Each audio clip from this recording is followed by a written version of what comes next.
And we are a go. Review Transporter the series.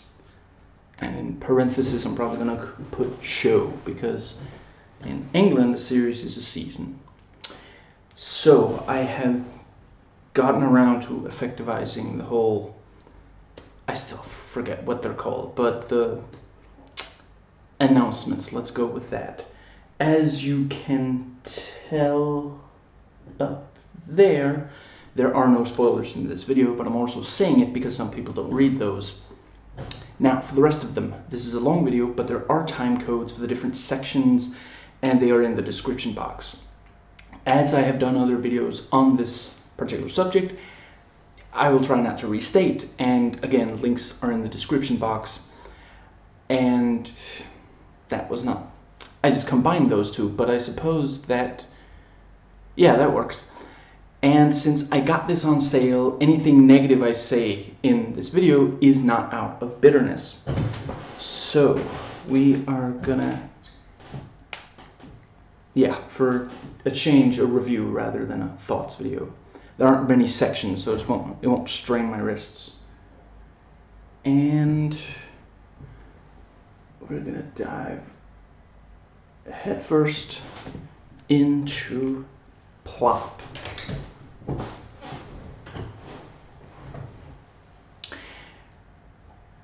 European-based, fancy, black suit-wearing British Frank Martin is the world's most intense Uber driver. No, wait. He's a transporter. That means you can hire him to move something from one place to another using his fast black car. I'm told it's an Audi S8. I know nothing about cars. Provided that you pay his reasonable fee and that it can be accomplished while he and you abide by his 3 rules. Rule number 1, never change the deal. Rule number 2, no names. Rule number 3, never open the package. Now, I did not realize in the, when I did my video on the second movie, since in that movie he drives a child rather than doing transporting missions, he says he doesn't usually do this kind of job. It's a favor. But you are a driver. But a different kind of driving, the same kind of car. And I am not going to go too into detail on the recurring elements. I'm just going to name the different overall genres, give a vague idea of if it's in the whole show, if it's common or not. For the exact details, you will have to watch the thoughts videos. And again, if that's all you want to know, the link to that specific section for both videos is in the description box of both videos. So, yeah. And that brings us to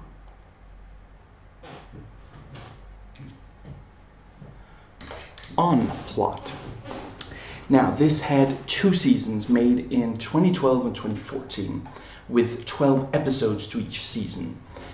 And let's see, it was co-produced by the French Atlantique Productions and the Canadian boutique entertainment company QVF Incorporated, and broadcast by M6 RTL Television, the Movie Network, and Movie Central.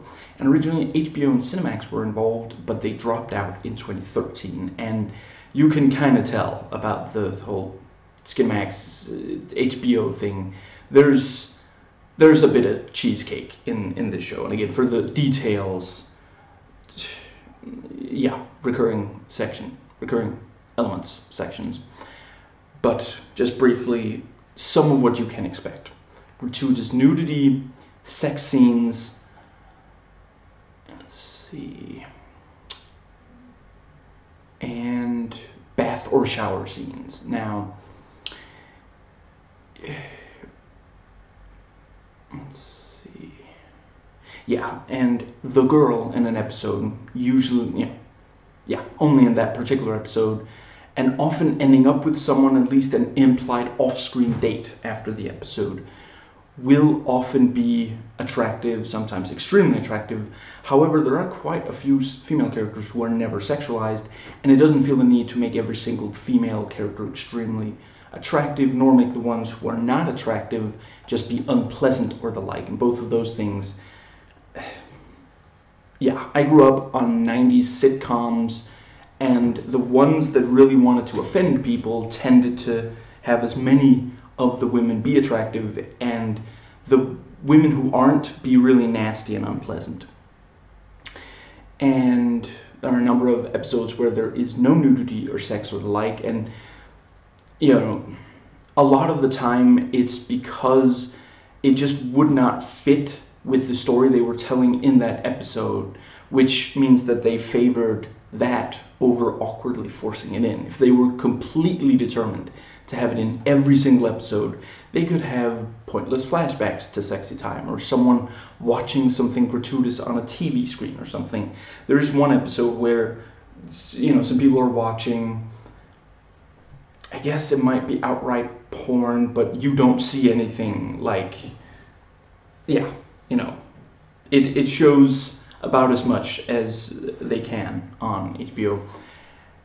And in that particular episode, in that particular scene, it made sense. It was kind of, you could argue it's gratuitous, but it goes to the character. The guys sitting watching it are kind of sleazy, the kind of people who would be sitting and just watching. And I'm not saying there's anything wrong with watching stuff like that, but there are ways to watch that are less sleazy than others, and this was a particular sleazy kind. Now, the show does also have moderate and bloody violence and swearing. Now, in the movies, there's almost no nudity, bloody violence. There is violence, but not bloody violence, or swearing, since they're all PG-13, and I think you can make an argument for either making sense, but I do think that it makes a lot of sense. I get why they didn't really, for some of the stuff in the movies, you can tell, okay, they shot this for an hour, and then they edited it down for PG-13, because they kind of needed to make as much money off those movies as they could. They were not that expensive to produce, and, I mean, you've got Luc Besson's name attached, but he's not directing any of them, and you have Jason Statham, who, let's see, in the first one, I'm not sure he was that big yet. I forget, but, you can't expect to get everyone in just from that, and so they went PG-13, where it was also, today you have more like R-rated action movies, but there was a while where they steered away from that entirely. Excuse me.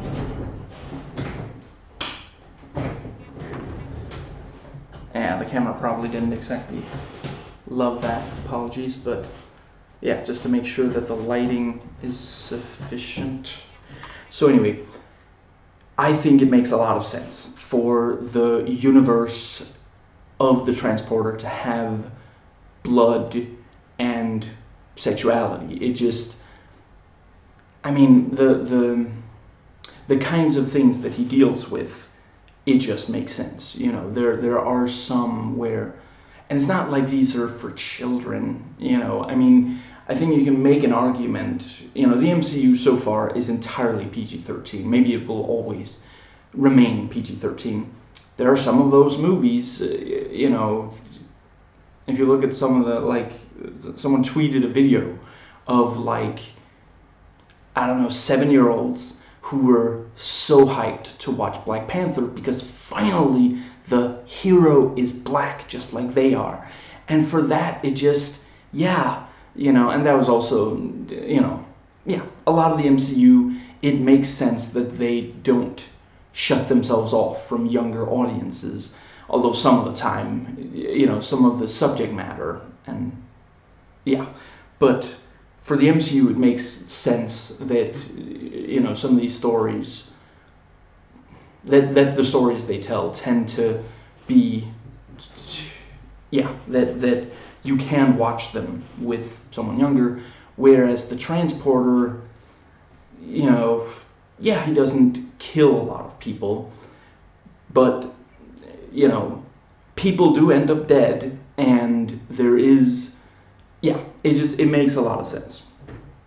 Now, I have not been able to figure out if this takes place before or after the Statham trilogy.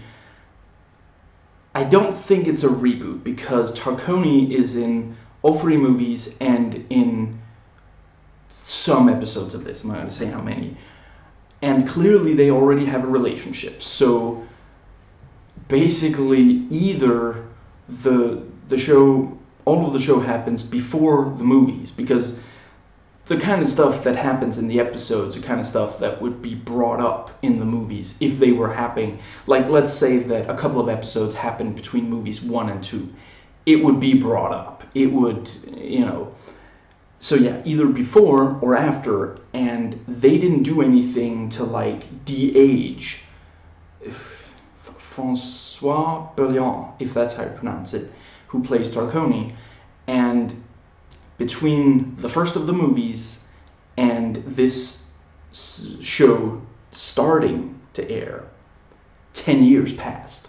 So we can't really pretend like everything that happens in the show happens before the movies, unless there's some kind of aging thing with him that's very unusual. But it doesn't seem like the show as it is would happen after the third movie. Maybe they're just ignoring that. I don't know. The ending of the third movie suggests, but yeah. I suppose, yeah, just in case, I might spoil at least some of the movies in this. I don't intend to spoil the show itself. Now,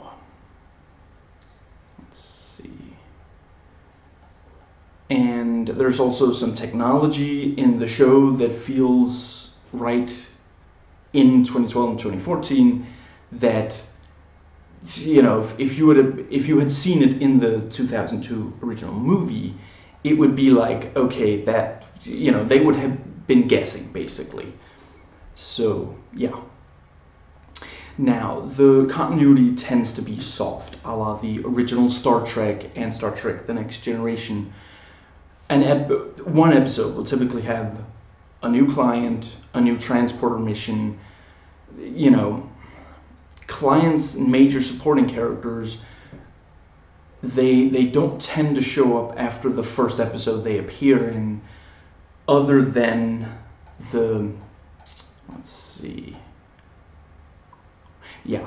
Juliet, who I will get into.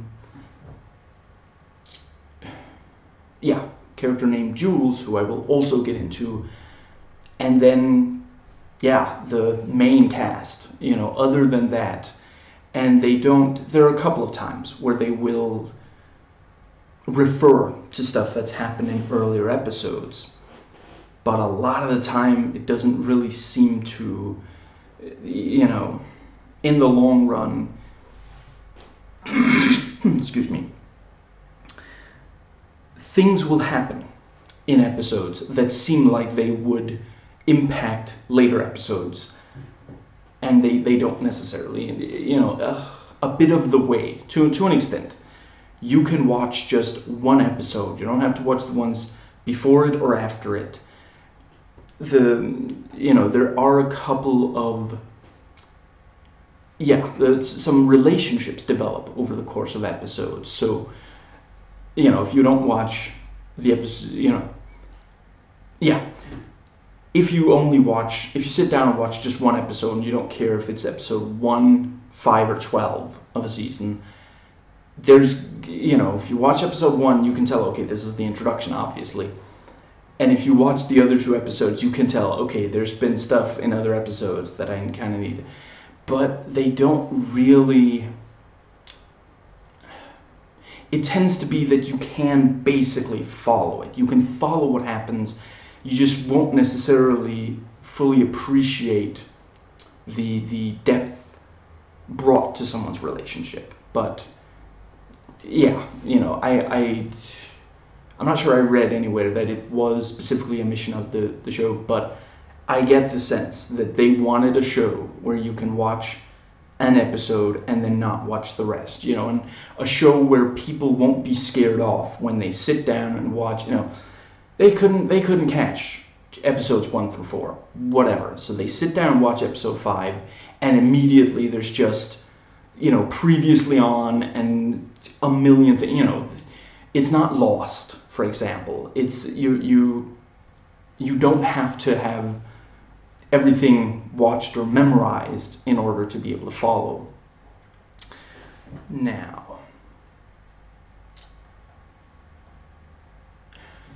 the concept of the transporter has always seemed to me to make more sense for a television series and possibly a video game, although if you really sit down and think about what would they do in a video game, I mean, aren't the Grand Theft Auto games, the missions you get in those games, aren't they about what you'd get if they made a transporter video game, And then you have, it's cool to have, bald guy with who wears gloves and is really precise and he wears a suit. Yeah, but that's the Hitman game. So, so we're back at television series. Yeah, makes more sense as television series that either stand alone, one movie or a series of movies. With a television series, you can have episode after episode that are about contracts, and that's how they made the show, where if one movie after another followed that, we'd get bored. All 3 movies are different from each other in that regard. I don't remember about Refueled. I think that one is different from the first 3. In all 3 movies, you won't exactly see coming how the whole transporter mission is going to go. And you could argue that in the show, given that, for example, with Lost, something big might happen in an episode that will affect every episode that comes after it. Maybe a major character will die. And on this show, you get the feeling, I'm not going to give away whether that does happen or not, but you kind of get the feeling that that's not necessarily going to happen. Again, if you let's say you watch episodes 2 and 5, if a character died in episode 4, you'd be like, where's that character? So, and I don't think that this needed to be, say, as unpredictable as something like Lost, because the concept it keeps you coming back. You want to see more missions. Now, ultimately, the concept is interesting enough that we can watch Frank go on one mission after another. Like I said, it just fits better for a TV series. And I think this show largely delivered on the promise of that. Although I will say, if they had made more than 2 seasons, even if just a 3rd season, I think they should probably have changed the concept more than they did. But I do think that they changed it up enough over the course of this. And again, if you want specifics, you're going to have to watch the recurring elements segments. And where I haven't watched them recently, but I don't think I give too much away about individual episodes. So if you don't want to know, about how certain episodes go, I give away some of the climactic scenes and some of the detail, but I don't necessarily give away everything of an episode outside of the section specifically for that episode. Now, but if they had not changed the concept more, if they made another season and the concept hadn't changed from, I think it would have become stale. And changing it up more than they did also risks that it would stop being about a transporter at all. And some would argue that it already did change too much over its run. And I guess, I'm not going to give away exactly when, but at some point in the 2nd season, certain things about the show change. And some said that it was no longer about a transporter, and I understand what they mean, but I don't agree.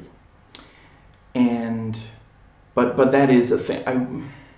if you ultimately only want to watch, if you want it very specifically, okay, this is the transporter, this is the guys we see in the movie, the guy as we see him in the movies, very precise, very specific, and he takes these missions as a transporter. That's the first season, and you can watch the first season and not watch any of the second season. The ending of the first season is sufficiently, it's not so open-ended that not watching the second season will be incredibly frustrating. Now, as I said, it's often set in Europe, and sometimes there will be more than one city in a single episode. Now, Frank deals with crime lords, sometimes working for them, often working against them, and they will be the bad guy in the episode who supplies the goons for Frank to beat up and, occasionally engage in gunfights with. And the crime lord is the one doing something evil for Frank to stop. And occasionally, an episode will not really have a traditional villain, only an antagonist or the like. Now, and the transport mission may be, he may be working for the good guys or the bad guys. It may be a setup or a trap. It may take the entire episode. It may be completed within the first few minutes. And, this is not the kind of show where you have to sit through, like, a lot of the time the transport mission will, Frank will already be in progress. Yeah, that works. Or he'll start it right after, as the episode is opening. You do not have to sit through endless scenes of, like, someone approaches Frank and is like, I want you to do this, this, and this for me. And he's like, but what about this, this, and this? And eventually they get, a lot of the transport missions are, you don't, a lot of the time you don't need to know exactly who they're working for. And yeah, a lot of the time you don't know about the package. You don't know what exactly. So, yeah. Which is something I really appreciate. And it doesn't, there's at least one transport mission to most episodes, especially of the first season. Again, the second season changes somewhat.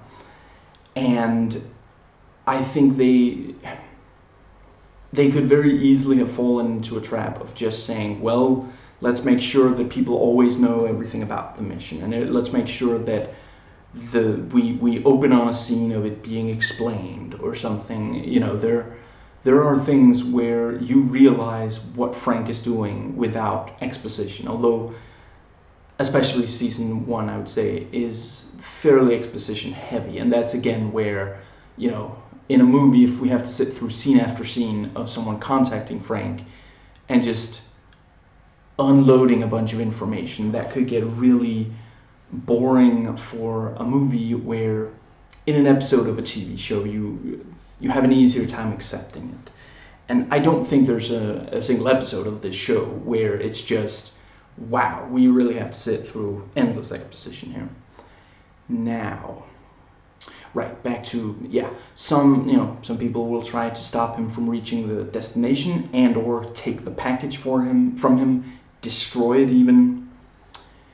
Now that I've watched the trilogy of movies and every episode of the show at least twice each, and once over the last month, I can say for sure that I prefer the show to the movies, and I do still love all three, and I occasionally acknowledge the existence of Refueled. And that brings us to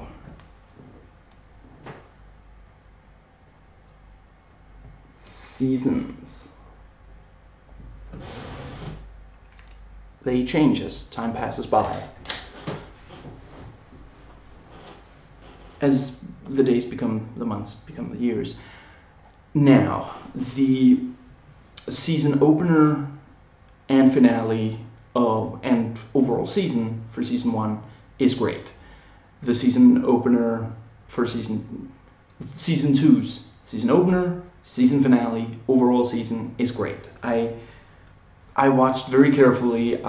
You know, a lot of shows you have just like the one episode that kind of that was, well, at least we're past that one.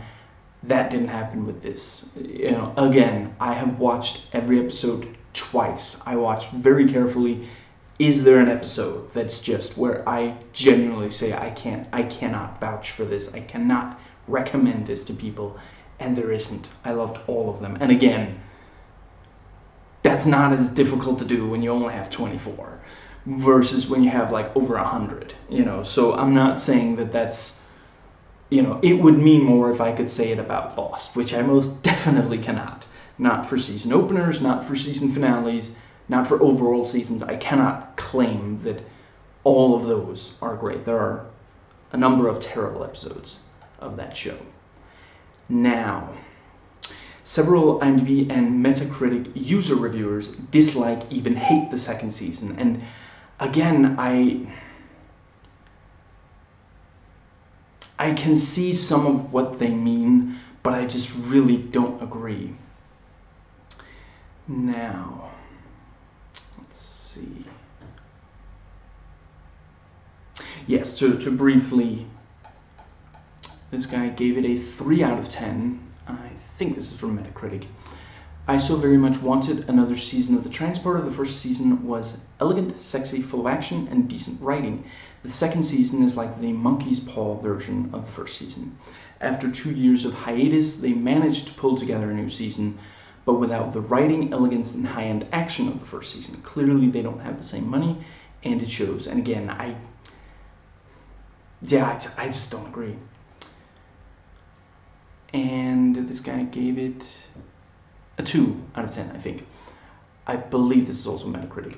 Terrible disappointment, goofy, and I think he's specifically referring to the second season. That's the kind of weird thing, you know, on IMDb you can review the entire show or you can review a single episode.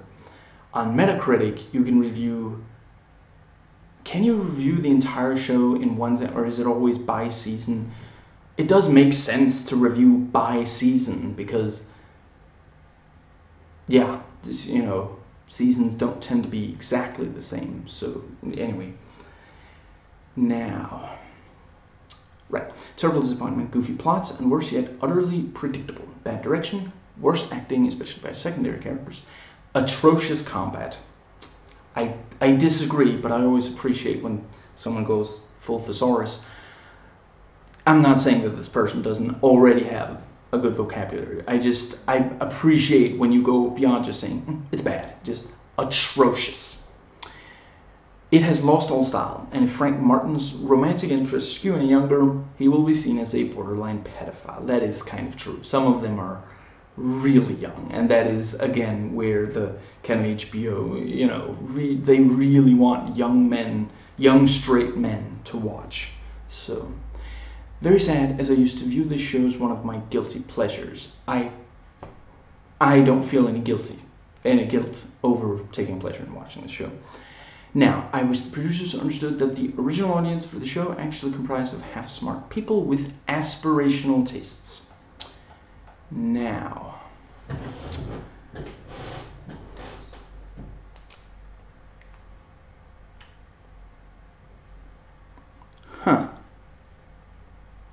well, that's not supposed to be that way.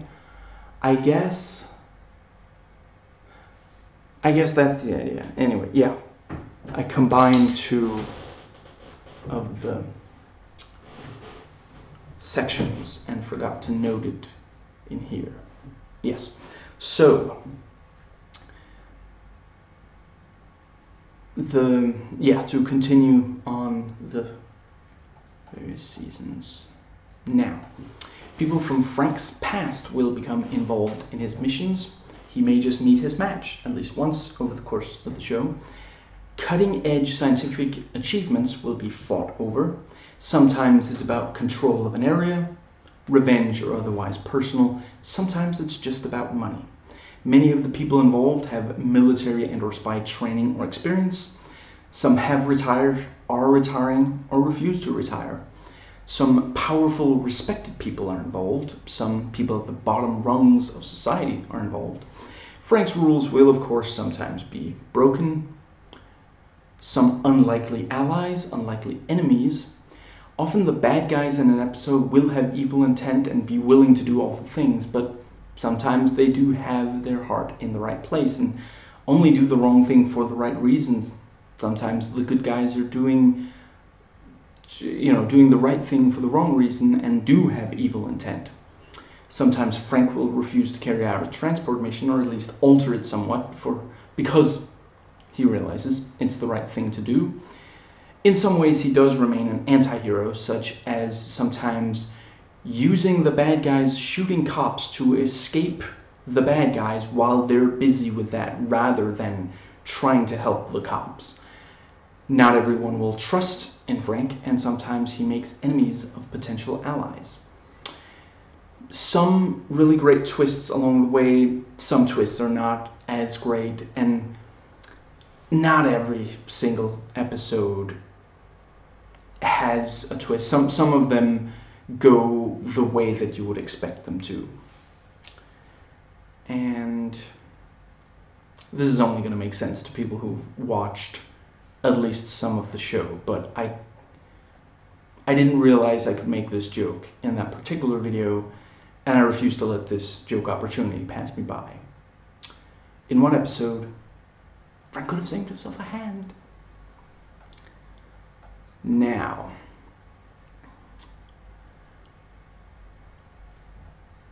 in at least one episode, a hitman is sent after Frank to stop his mission. And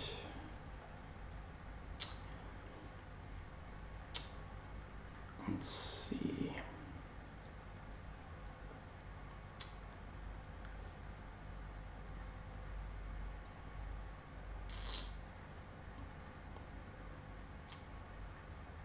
Sometimes a mission will change dramatically over the course of it, or Frank will just barely complete one mission and immediately be asked to complete another, sometimes by some of the same people. And excuse me.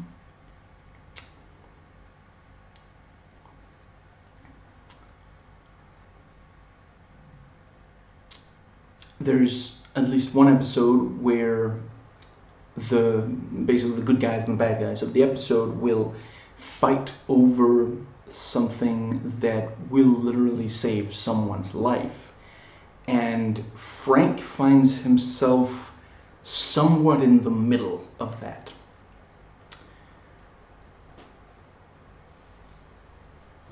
Now,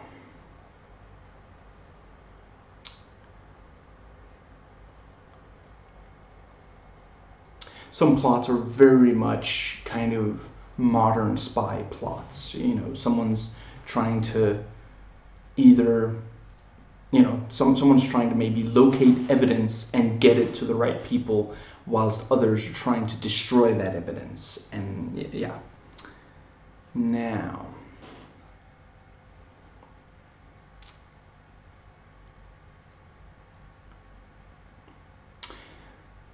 the show can be fairly international, and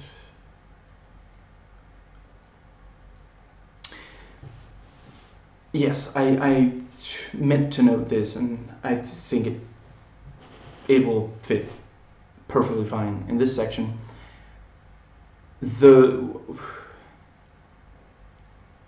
When you see the girl in an episode, I would say they do tend to be good actresses as well, but you can tell clearly they really wanted someone incredibly attractive for the role. And yeah, again, this is basically, if you're like channel hopping and you happen to catch just, you happen to briefly watch part of a Transporter episode, it's clear that the people working on the show, they want you to want to keep watching.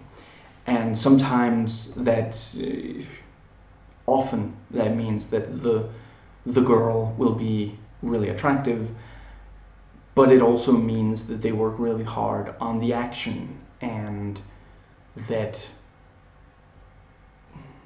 I mean, the writing and such is not groundbreaking, but I would say it's fairly good. If you compare it to the writing in shows, if you go back, 10 or 15 years from now, it gets gradually better because there are more shows, and the shows with better writing are the ones that attract and maintain an audience. So, you adapt or you fail. So now, there's one episode with a series of strange coincidences, and I really love that by the end, as strange as the episode gets over the course of it, by the end, everything does make sense. I was very impressed. I did not think they would be able to. Now, let's see.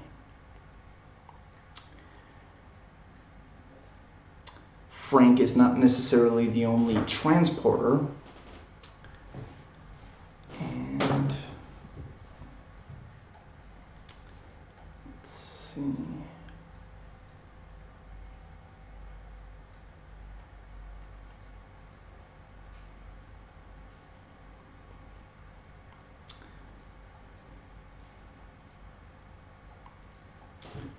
Sometimes a story will be unexpectedly deep.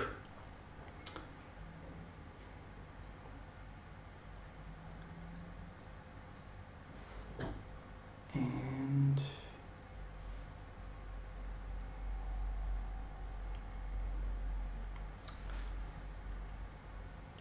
there's at least one episode where there will be, when I say there's at least one, it's not that I don't remember if there's more than one.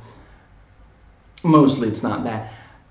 It's that I don't want to give away. I don't want to say every single episode will have this, because I don't want you to know exactly what to expect here. But yeah, at least one episode will have a very real ticking clock. And the show has hackers, and no, Hollywood still does not understand how hacking works. Hacking in Hollywood productions is magic, and I realize this is not technically completely Hollywood, but it's not so far away from Hollywood that it's not. And let's see.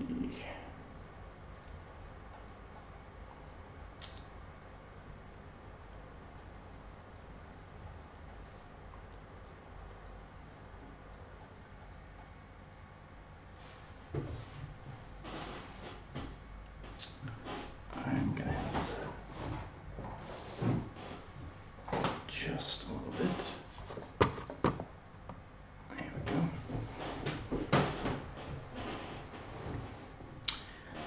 So,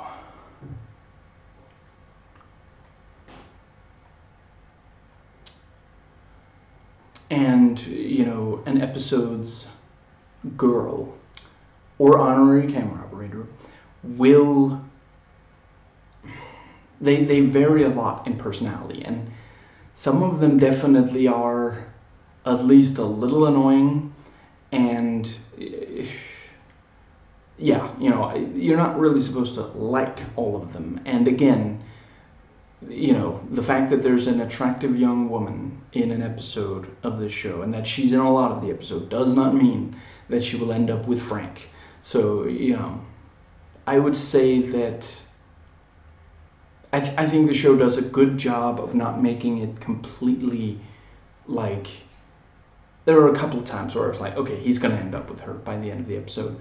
But then there were times where he didn't. And let me just make sure that I set my cell phone to silent. I did, in fact, do that. And I suppose that pretty much covers that. So,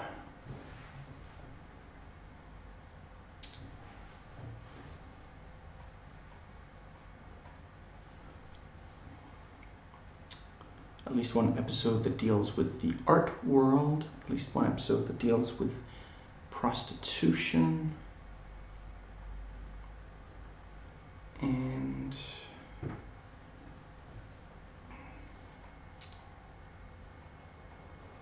yeah, there are a couple of episodes that are really twist heavy and where you really do not see coming, excuse me, what happens. And the various, what are they called, ABC agencies, you know, the FBI and the CIA may make an appearance. And yes. And yeah, I mean, I basically already said this, but again, I tried to be very critical and see if there was at least one episode that I don't think is at least pretty good, and there isn't. I love them all. Like, you know, it might be a little while before I watch the show again, because I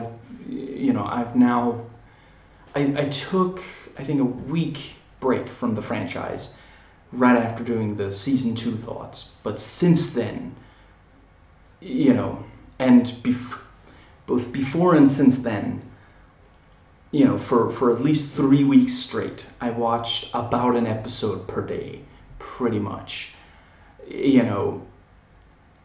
And before that, I watched the 3 movies. You know, that wasn't every single week, but I've now spent a while deep into the Transporter universe, and it might be a little while, you know, maybe in like half a year or a year or something, I will, you know, go into this again. And literally, like, if I put the names of all 24 episodes on paper, on individual pieces of paper in a hat, and I picked one at random, I would not be doing the Kelly Bundy, you know, I would not be disappointed no matter what episode that I came up with. So, and as mentioned, I rewatched the episodes and the first 3 movies. I have not watched Refueled more than once. You know, when I watched them in theaters, my library didn't have a copy that I could, you know, borrow for free. And I'm sorry, I am not paying money to watch that movie. If you paid me money, I would consider watching that movie again. But that movie is not good. I really do hope that they make another reboot and just, yeah, you know. And it's not, Ed Skrein, I think, if that's how you pronounce it, I like him as Ajax in the first Deadpool movie, so it's not, I don't have anything against him. And I love Ray Ray, it's not Ray Winstone, it's another Ray. Punisher Warzone Ray, you know, yeah, who is in Refueled. I maybe shouldn't say why or how. And that brings us to characters. And yeah, characters main.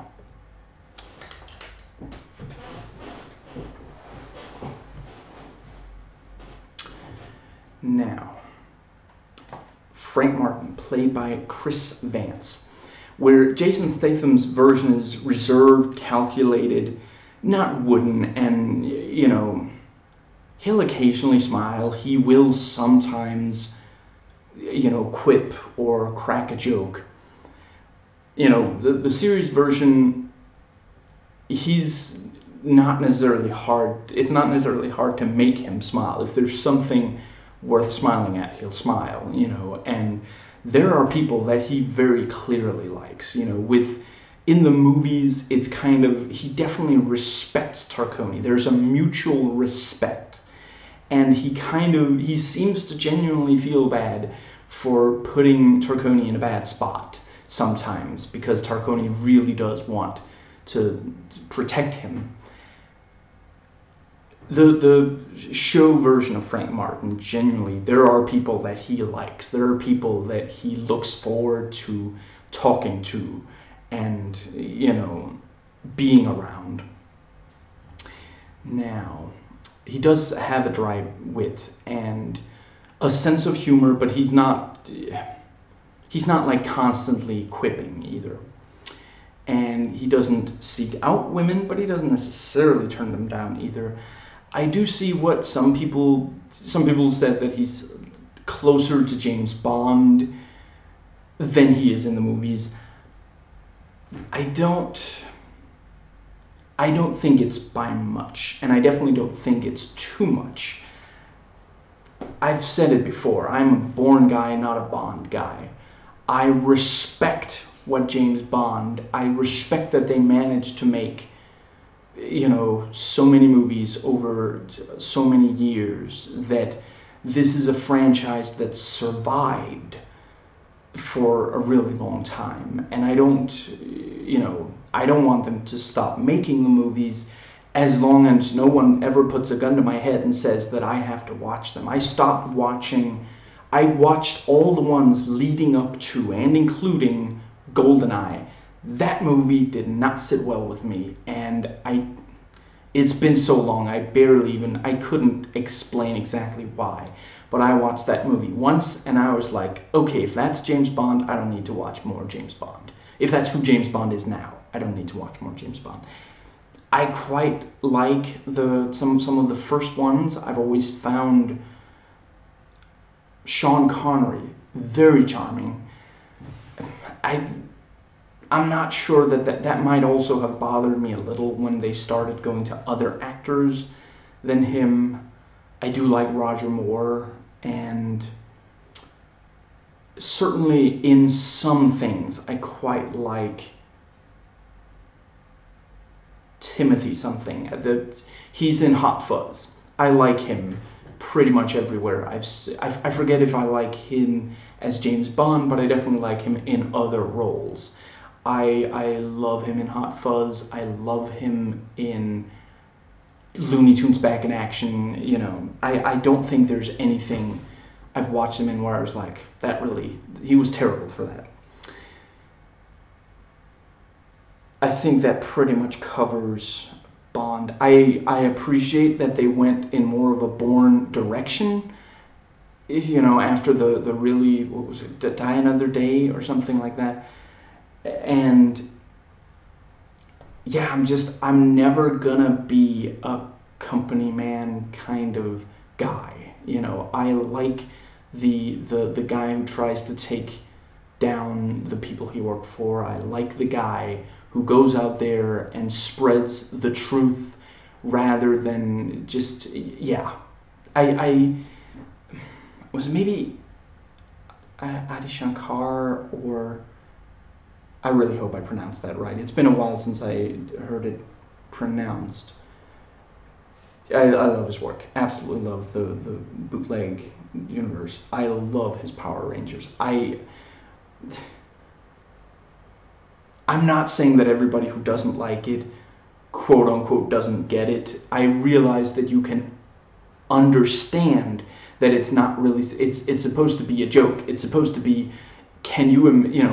let's imagine what it would look like if Michael Bay and Jerry Bruckheimer got their hands on Power Rangers. And I mean, they made one a few years back, right? An actual, and I mean, from the trailers, it looked like it wasn't very good, but it was basically what they predicted it would be. And I love the satire. If you're making fun of Michael Bay, you have to do a really terrible job for me to not like it. but they did an amazing job. They didn't just do like a passable job. They did an amazing job, and I love the cast. I've liked James Van Der Beek in almost everything I've seen him in that wasn't Dawson's Creek.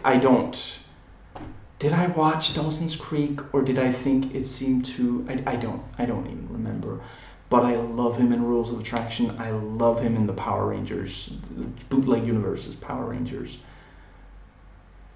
Yeah, just I absolutely love it, and I would support them making a TV series or a movie, full-length movie out of that, provided that it remains satire.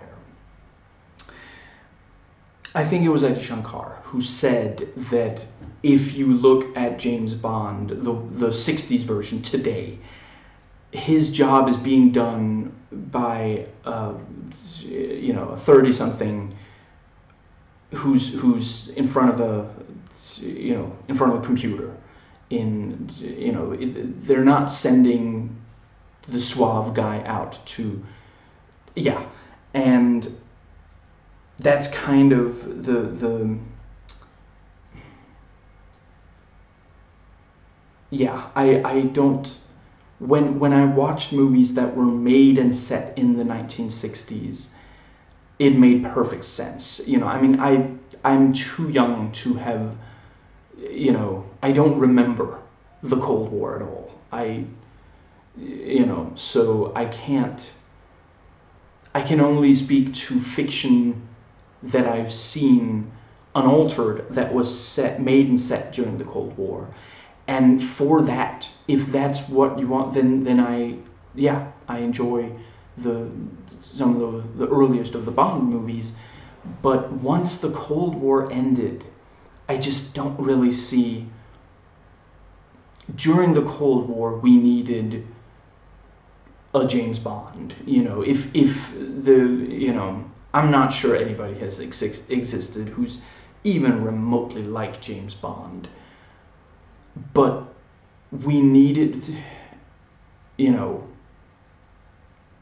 people who were not, who did not side with the communists, needed movies, and before that, books about James Bond. That was just something that was necessary for our, for peace of mind.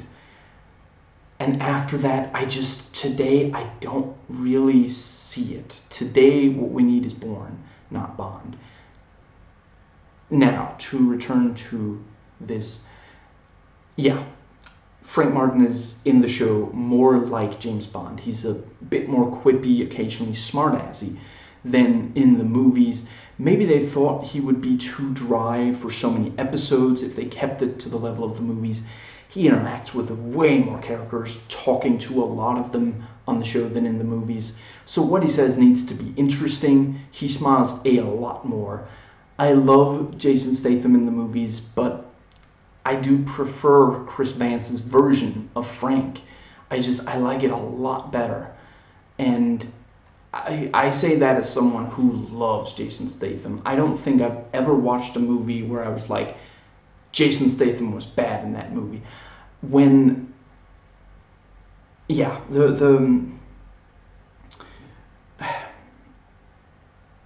especially Jason Statham was perfect for the movies. I don't think that it would really have worked with him on the show.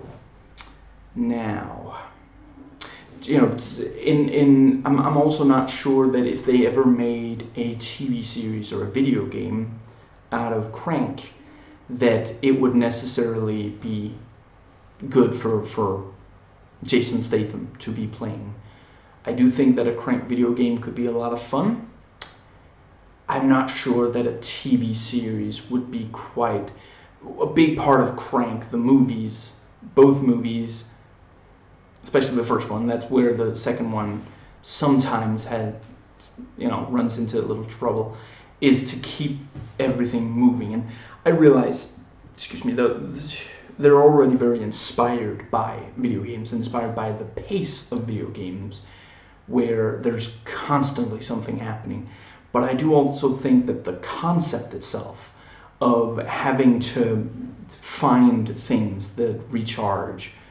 You know, I think that could work in a video game, and I don't know of a video game that has exactly that. Now, to return to the characters, Carla. She is the one who gets transport contracts for Frank and communicates with him about them. Details for when he starts, you know, where, what, when, how, the whole thing. And if something goes wrong along the way, you know, either she'll see that something's going wrong or he'll realize something's going wrong, and one of them will contact the other. And she's in an office, so she can, you know, she can call someone, you know, while he concentrates on, you know, doing what he can to stay alive and continue doing what he's doing without being stopped. She'll, you know, contact someone and get information, or she'll run a trace on something. And I'm not saying that there should have been a character like that in the movies. I am saying if they made the show without a character like that, I think it would start to strain credulity. Basically, she vets projects. She will see, is this someone that makes sense, you know, is this someone that makes sense to work for? And keeping to Frank not getting the names, there's at least one episode where, you know, I think he's the one who asks, who am I working for? And she's like, but you said no names. And he's like, I need to know because, you know, there's something really important, a decision I have to make. And for that decision, I need to know who I'm working for. And she, you know, she tells him. And she and Frank have a slightly playful relationship rather than either of them, you know, giving orders to the other or always following orders to the letter. You know, it's very much, it's very, very casual. You know, having just rewatched, I guess I shouldn't say, yeah, not to spoil anything for the movies, but in at least one of the movies, Frank will do something that kind of goes against what he's been, you know, what he's supposed to do, and he will straight up get like berated and maybe even threatened. And that's not who Carla is. That's, you know, they trust the other's judgment and skills. They know that the other one is not going to put them in a situation, intentionally put them in a situation that is genuinely bad. That if they end up in such a situation, it is in spite of the other, not because of them. You know, Carla's not going to send Frank out into something that genuinely seems, okay, this is not a good mission to take. And Frank is not going to just not do a mission without a really good reason. So Carla doesn't end up having promised someone that Frank will accomplish the mission. And, you know, both of them evaluate, is it doable? Based on what they're told. Now, and, you know, she is a former intelligence agent, and she organizes his missions. That's directly from Wikipedia. And Catherine, or frequently addressed by the nickname Cat. I won't say exactly when she joins the show, but when she does, she serves a similar function to Carla, with a major difference being that she goes with on missions, and she, yeah, there's a bit more of like,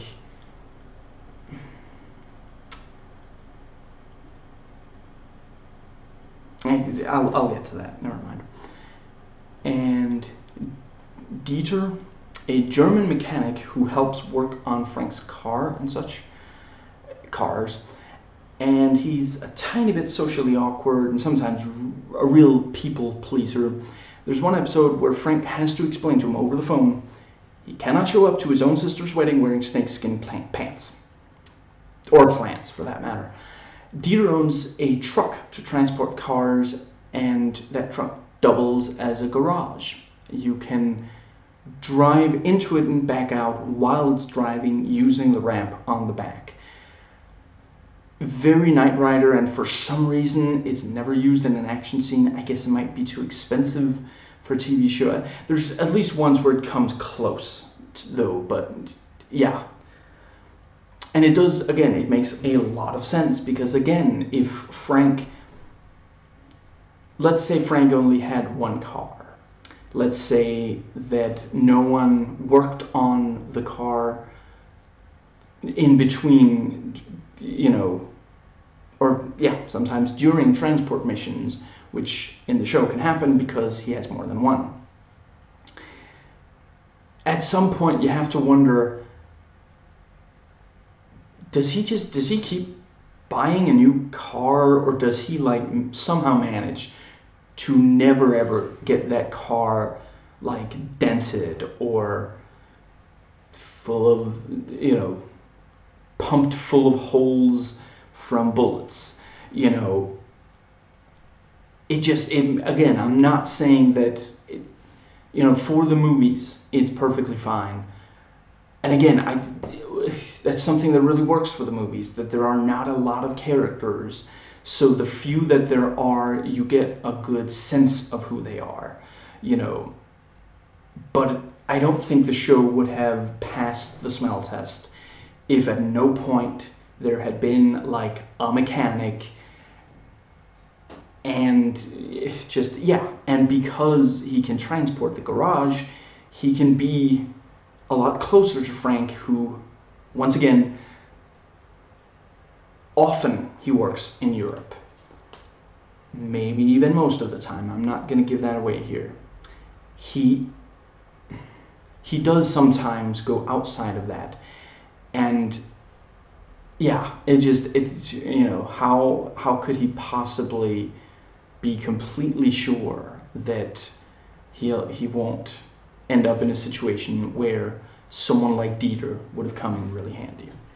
Now, Dieter gives all his cars women's names and considers them unique individuals. He's very reminiscent of Otto from the third movie. Was this like they created a new character so that they wouldn't have to pay for each use of the original character, a la Tom Paris on Star Trek Voyager? Now, and Juliet, a mysterious woman who takes an interest in Frank and seems to be maybe doing research on him for some purpose. And that brings us to major guests.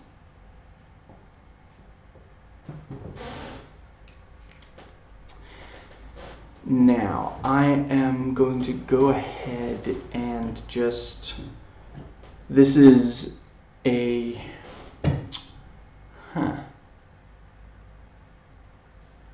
I think this is still a Metacritic review, but it could be off IMDb. I'm not entirely sure. Am I seeing this right? Did this guy give it a 10 out of 10? Maybe a 10 out of 10 for the first season. I'm not entirely sure. The review, oh right, yeah, probably IMDb, because it has a title. What Killed This Show, in all caps. The character Jules is irritating, noisy, nerve-wracking, bothersome, and totally unnecessary. Again, caps. Unnecessary to this series. I just wonder what company bigwig he's related to who put him into the show. He killed the show. And then he talks about some changes that I'm not going to get into. And he said, you know, huge losses, but as long as the transporter continued his work as before, with plenty of gorgeous women to embellish the show, it could have gone on for years. But Mark Rendell ruined every episode he was in I find it incredible that all the people involved in producing a show like this did not recognize a show killer like the Jules character. I can only think that Vance was tired of it and Jules was installed to kill it. If so, it worked like a charm. I don't quite agree, but yeah. Julian, or again nicknamed Jules, is a computer expert and has some other tricks up his sleeve. He's trying to quit smoking, and he's very chatty and can be annoying. The two may be related, and I do see what what he means with on some of these things. And let's see. Right. Now, ultimately, yeah,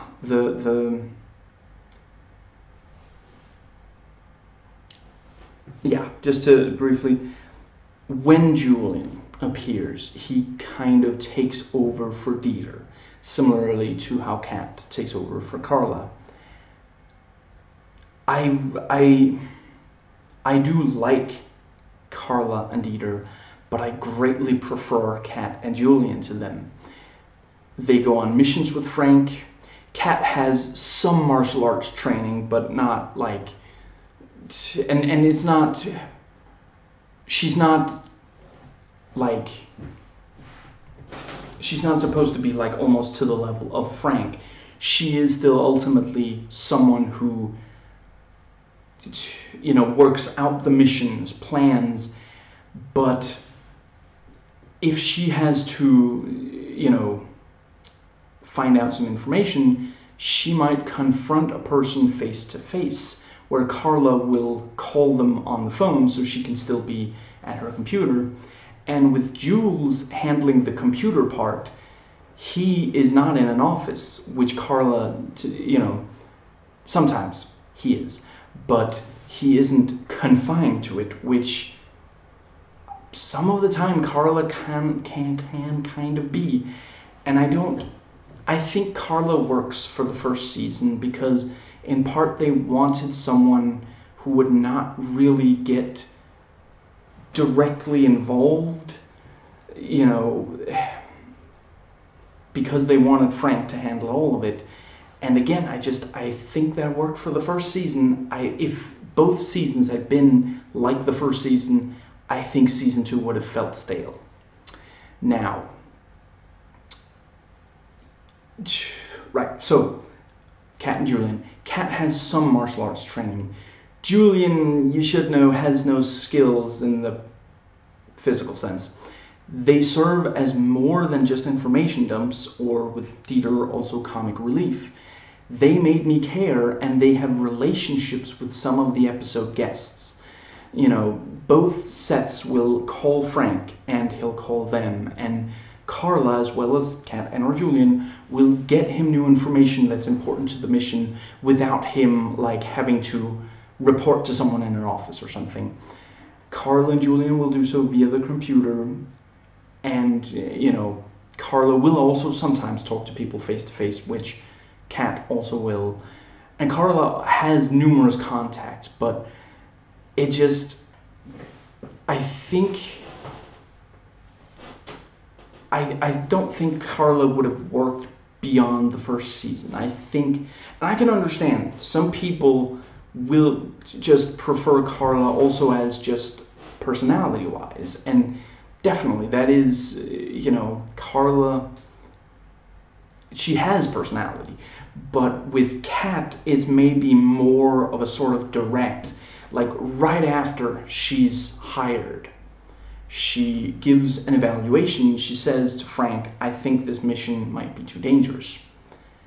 And he says, I respect your opinion, but I'm still going to do the mission.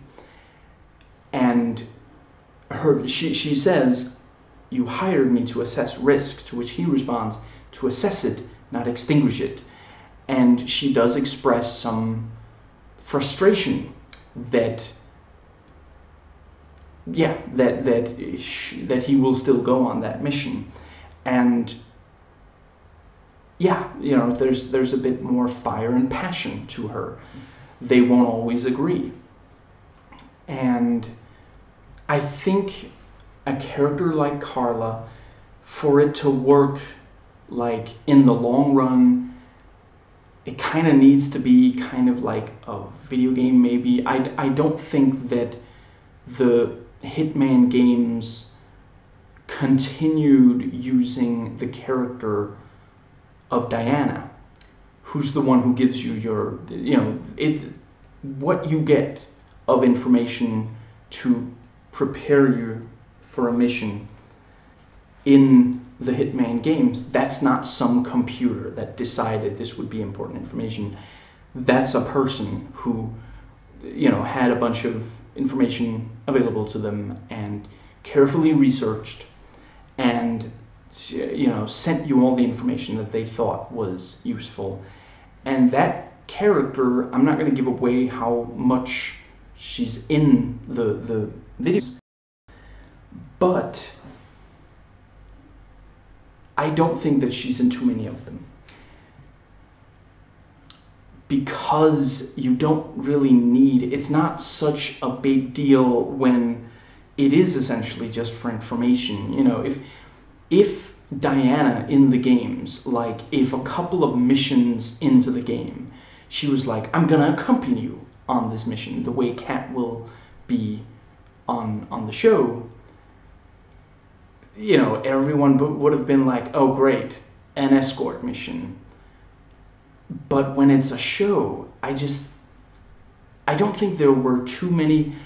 But if she had been in much more of the show than she was, I think we would have gotten tired of seeing Carla sit in an office talking on a phone whilst looking at a computer screen. I really don't think that we can just, because it's, you know, with Diana in the Hitman games, you don't see her at first. At first, yeah, it's information, because you need information to do the, you know, in a video game, we're more forgiving of being given a lot of information in a short space of time than in a movie, unless it, in the movie, is incredibly well handled. You know, Nostalgia Chick points to I think specifically in her review of Men in Black, she points out the opening scene of Men in Black has a lot of information that it conveys to the audience very effectively, and that's how you need. Yeah, didn't they make a Men in Black game? I only played the demo, so I don't know how the game is as a whole. But if that game starts with just a bunch of information, it would be like, okay, sure, you know, because you need to know how to play the game. You need to know what you're supposed to be doing in the game. Where in a movie, you know, like in real life, we don't appreciate just having a lot of information dumped on us. Just, you know, yeah.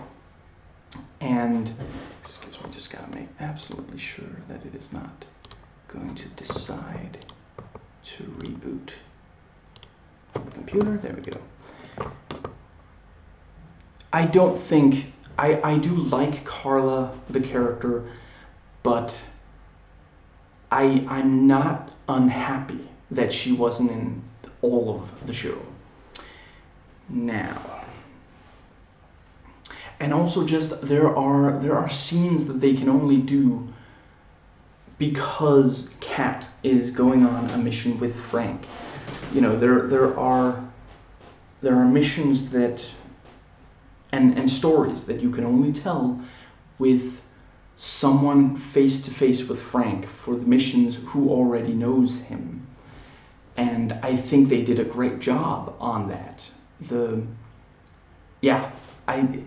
first season I thought was especially, like, it focuses very much on action and being, yeah, you know, I have notes on that. I will get to them just in very little time. I just have to go through the character of Inspector Tarconi.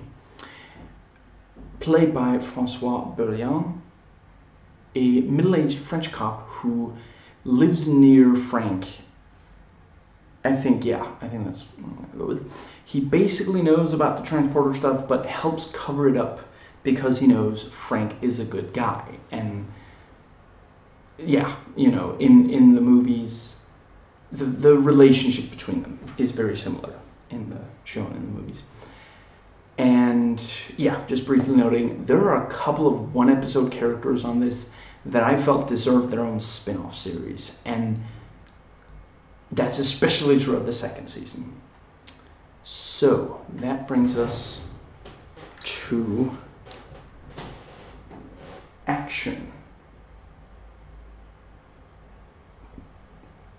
Excuse me.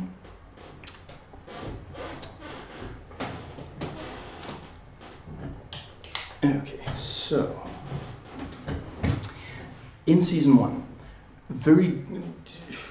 great action pacing. There tends to not be too long, too many minutes pass without an action scene or at least a tense scene that forwards the plot or the like. And the action scenes are neither too long nor too short. The rare occasion that there is a while without an action scene, there will be scenes of tension or suspense. It's never boring.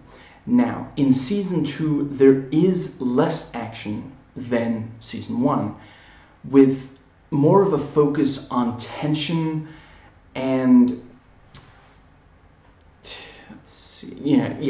maybe this was based on budget. I couldn't quite find any straight information on that, but maybe if HBO pulled out, they might have provided a substantial amount of the budget for season 1, and they pulled out after season 1, as far as I understand.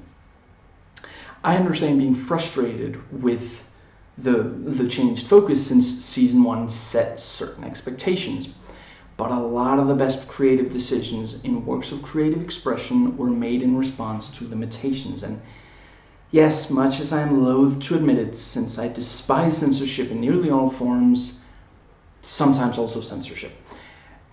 The way I see it, the only just reason to censor something is to remove expressions of hatred that do not explore the hatred, and if something exploits someone. If, let's say that a documentary is going into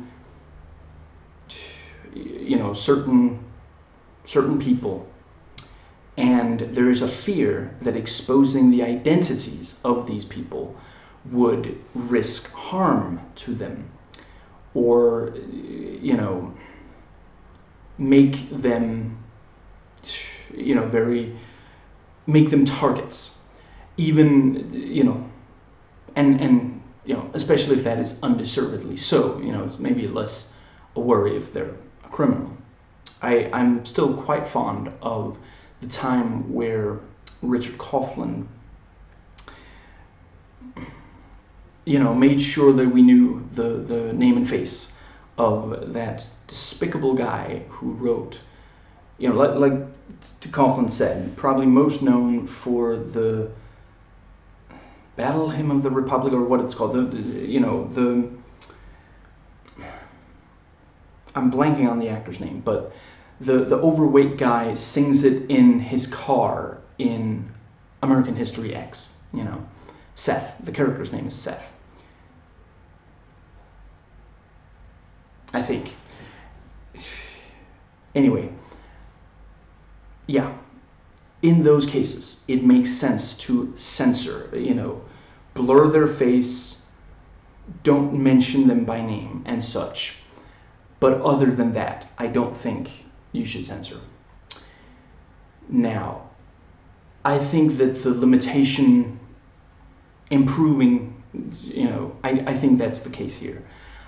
Again, I love the first season.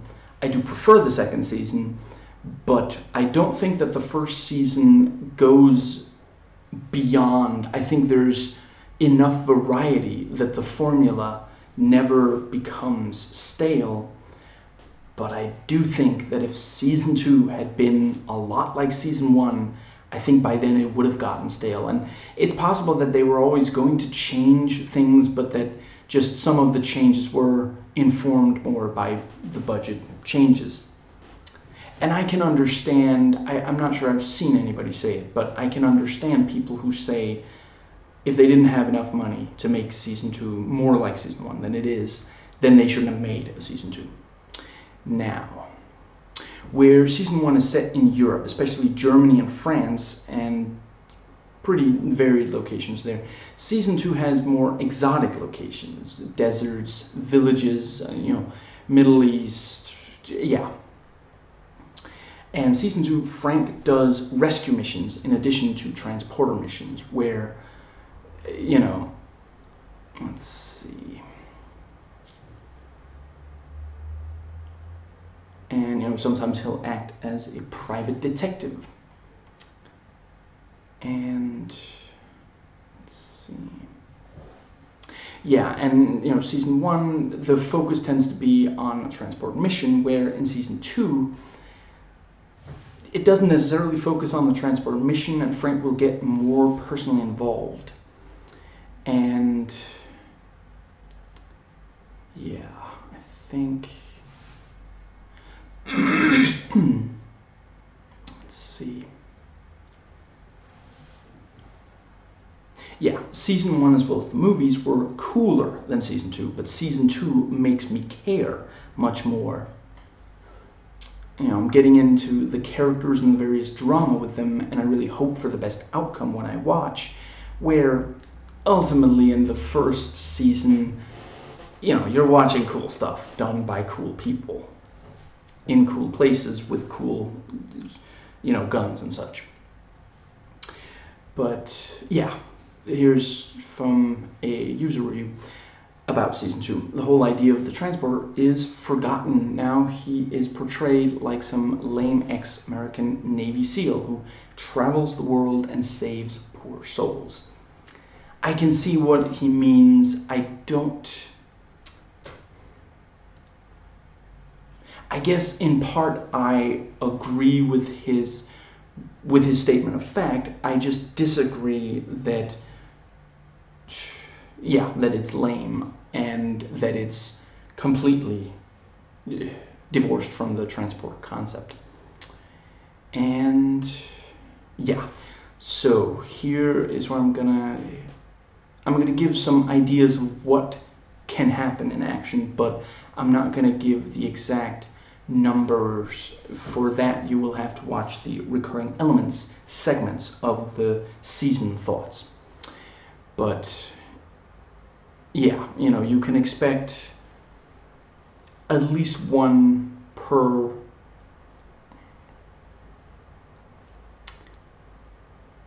let's see, how do I phrase this? There will be a lot of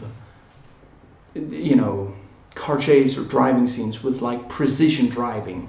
That's one of the things we especially watch transport. That's something that's in the movies and part of the appeal. There are tons of movies where good guys and bad guys will drive cars fast and well, but Frank, it's this like almost superhuman level of just precision. He knows exactly excuse me, how to best get from point A to point B without being caught or having to give up what he's driving, what he's transporting or the like, and yeah, the show has a lot of that as the movies do. So that's obviously one of the big. I completely understand people who skipped to this section because this is what we want to see, and I would say they tend to deliver as a now, and very frequently it will be in the black Audi, but Sometimes there will be, let's see, occasionally a truck will be involved. There are some motorcycle, and some buggies. Now, let's see.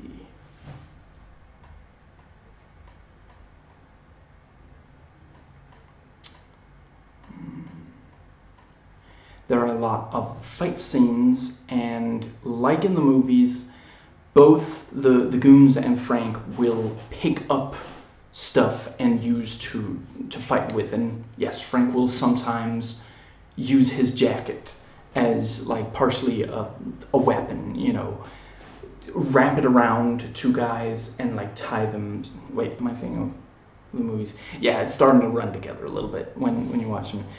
He will sometimes use it as a weapon. And yeah, just briefly, a couple of examples.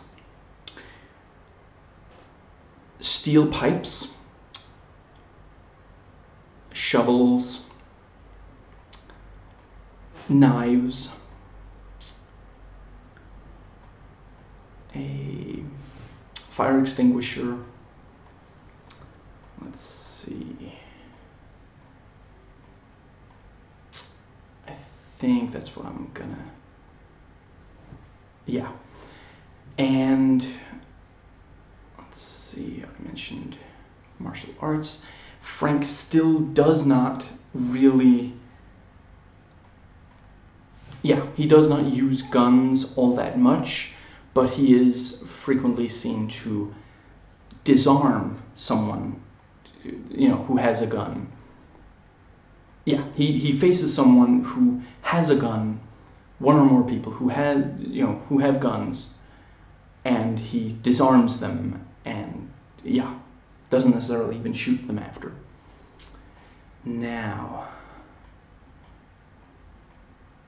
and people in the show and in reviews and such asked, why doesn't Frank have a gun on him?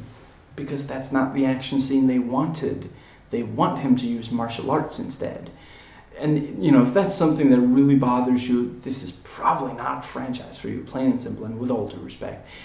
And ultimately, also keep in mind that he transports stuff across borders between countries. When you're doing that, it can be a good idea to not have guns in your car, because that can raise a lot of questions and red flags. Where if you're just a guy driving a car and saying, moving from this country to this country, and you've got a passport, they're like, go right ahead, And let's see, there's sometimes guns will be fired from cars that are driving. There are some really cool climax locations, and again, for details of that, the recurring elements sections of the Season Thoughts videos. And let's see.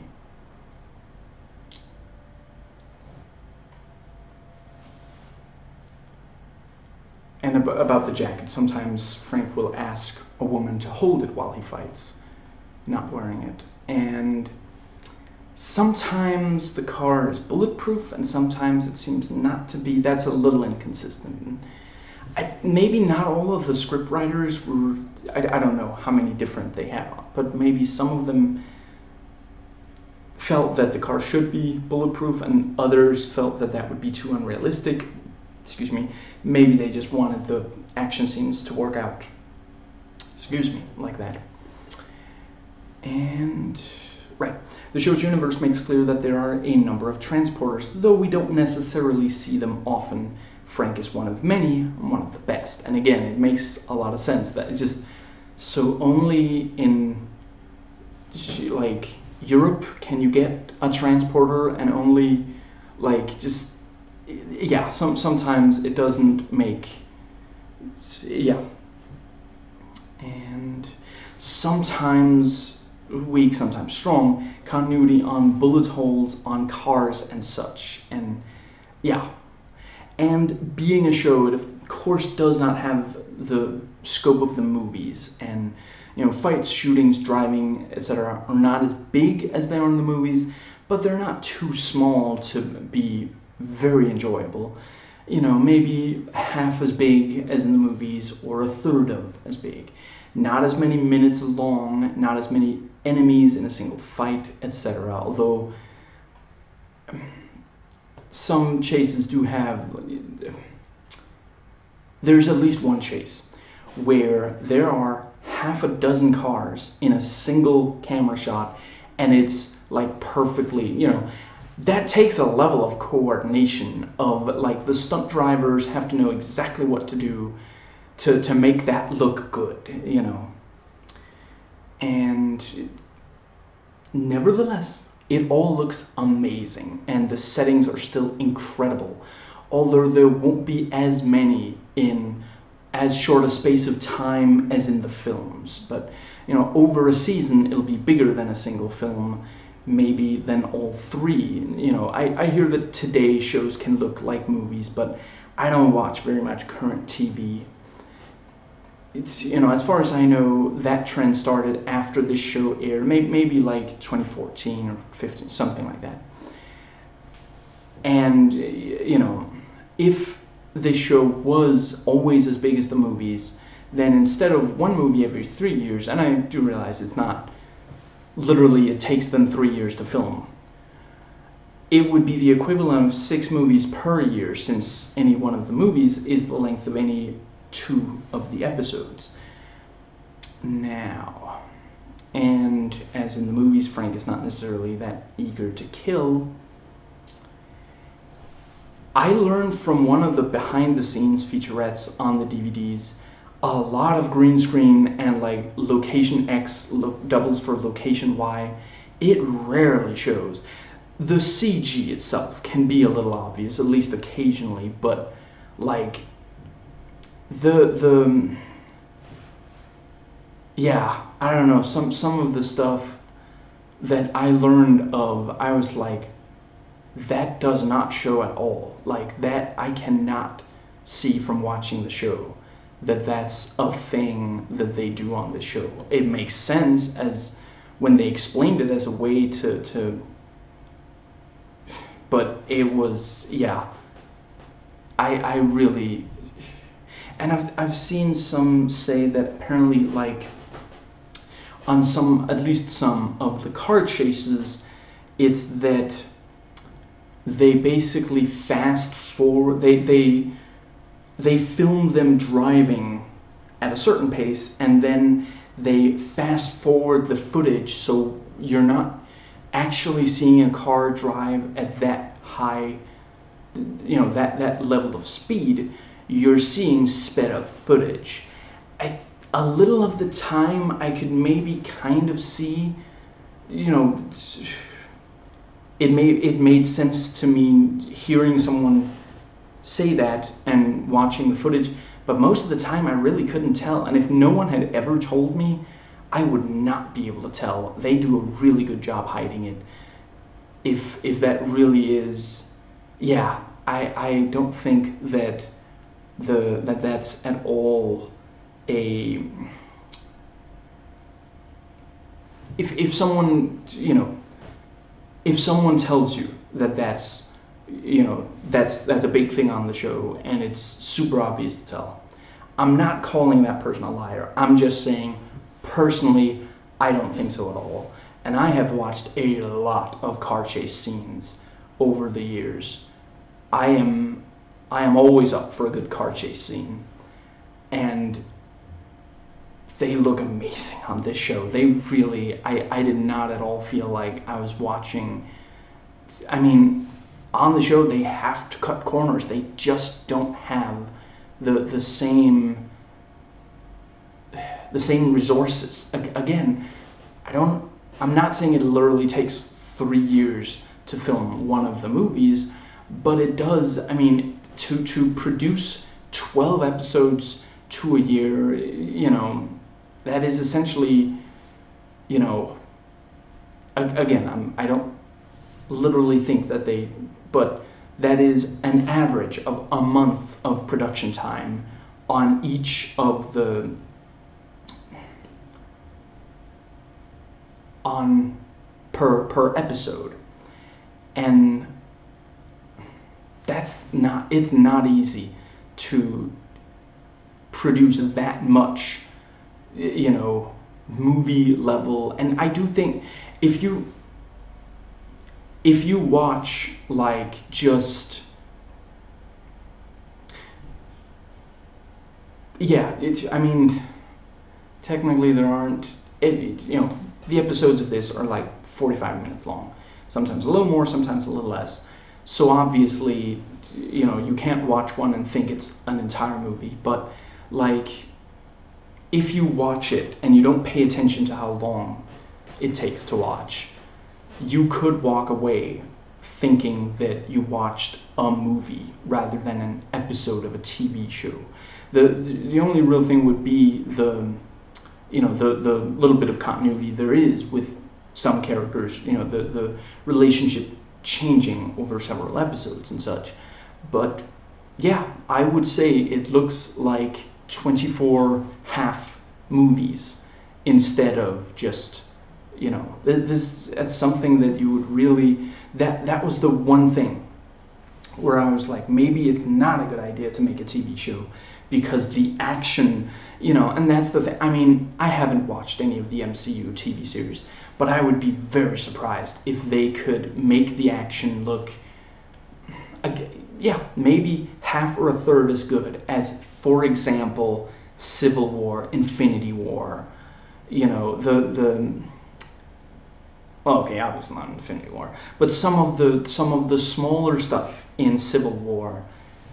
I mean, I guess, like, yeah, the part of the scene of, I guess that's kind of a spoiler. There's a scene where some characters fight their way out of an apartment building.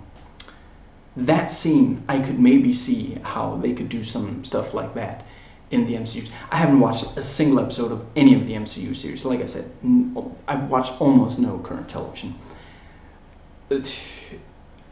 I almost all of the TV I do watch is because I get season sets. You know, that's how I watched this at all.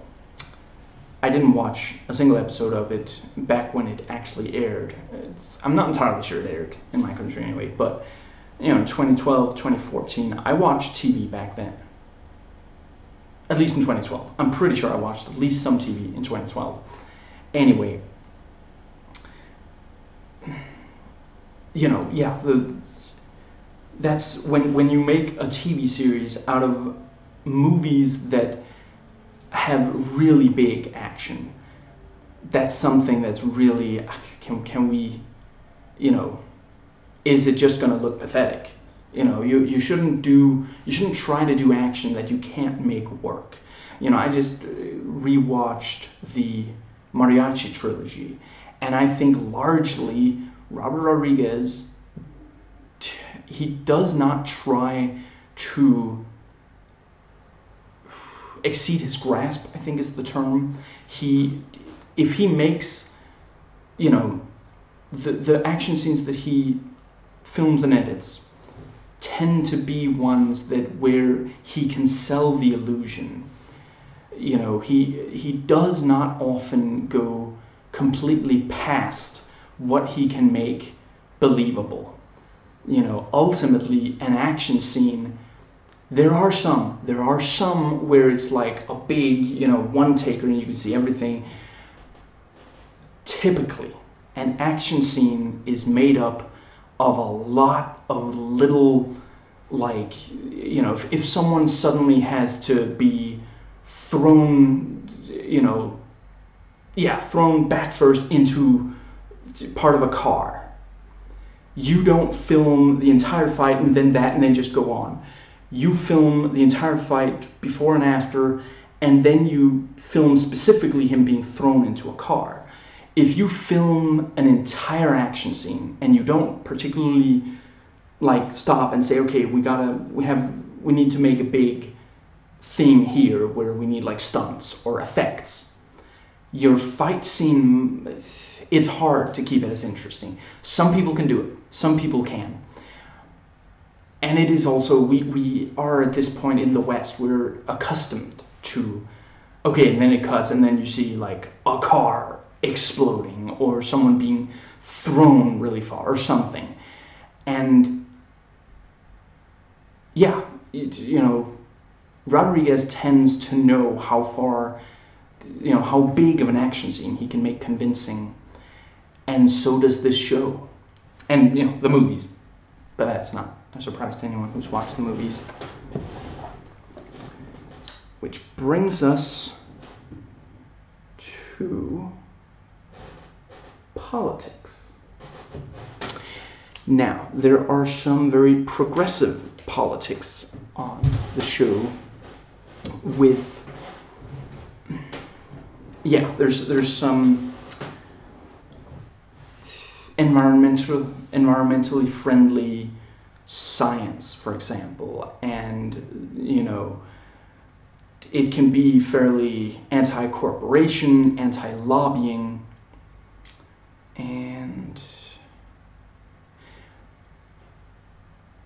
now the points of view of both sides are expressed, but the show does tend to side with the left wing. And there's one episode with Middle Eastern terrorists and one with American right-wing terrorists. But the Middle Eastern ones have depth to them, where really the American right-wing ones, it's more like, they're not bland, they're interesting, but they don't really, there's not really any sympathy for them. Where it's basically with the Middle Eastern, it's not that the show thinks for a second that it would be good for Middle Eastern terrorists to succeed, but it is a show that says some Middle Eastern people do have a reason to be very angry with the West, and that's but where with the American right-wing one, it doesn't really, it explains why, you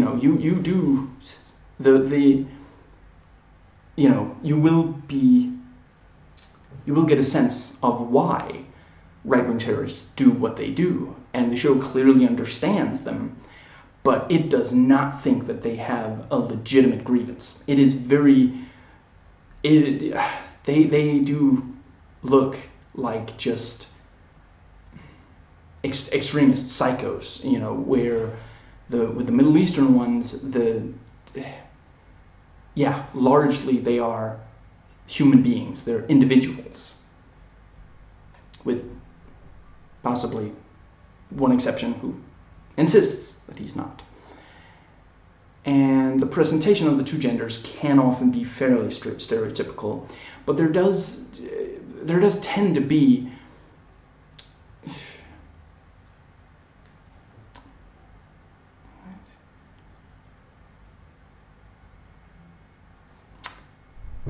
I should really have proofread this.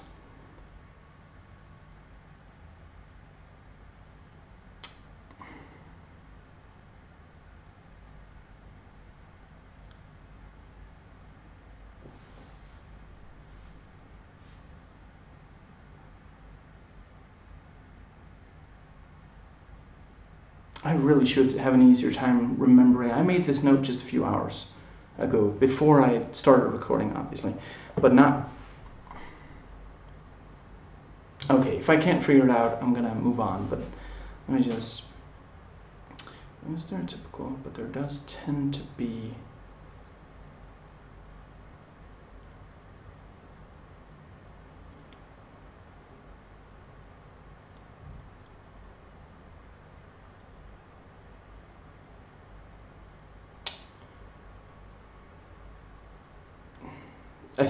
depth to characters of both genders, except for the ones only briefly appearing. they will often be very, yeah, gender stereotypically presented. But yeah, there's an episode that opens with a young woman who is having trouble starting her car, and there's a guy there who's about to tow away her car, and Frank, comes upon them, and she says he won't even try to help me start the car, and it takes almost no time for the Frank and the guy who's about to tow her fight.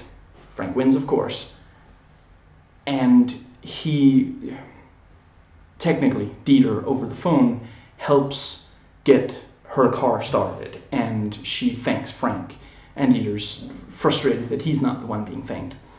That's very gender stereotypical. Women don't know cars. Men are either knights in shining armor or jerks who don't care if they hurt women. Guys do know cars, and women are, it's almost like she's a prize or something. And that is, for the ones that don't appear for very long, it's just stereotypical. But the ones that have a larger role in the overall episode, they do tend to have a little more depth to them. Sometimes only a little, and I am sorry to say there are some homophobic and transphobic jokes in the show where, it's not really making fun of the homophobia or transphobia, it's making fun of, the LGBTQ. And, thankfully there's very little, but I'm not going to pretend there's none. And that brings us to the final section.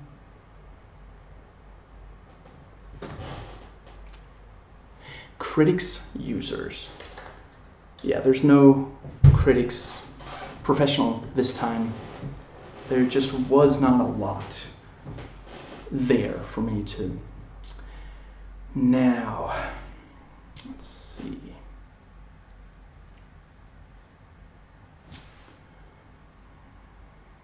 I'm not going to read all of this aloud, but here's, this guy gave it a 4 out of 10. Excuse me. I like Chris Vance, but he doesn't have the same air of danger. He seems more like a capable FBI agent or something, not an ex-Special Forces operator. I can kind of see that. I don't completely agree. I do think he's still convincing, but yeah.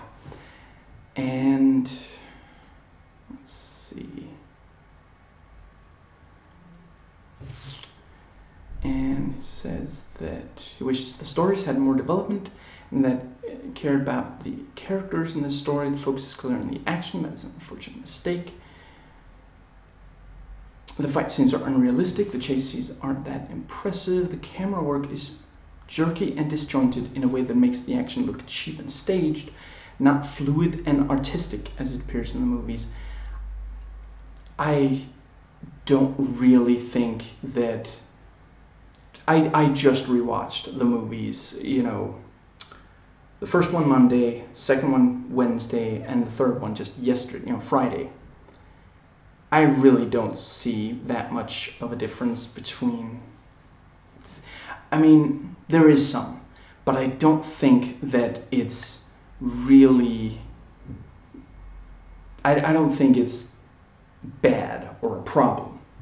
Now, these are my own notes. On season 1, and possibly also season 2, they don't say in the documentary, they had about 8 days to shoot an episode where the films had 65 days. So, I think it looks great. Anyway, you might say they shouldn't have made a show if they couldn't do it right.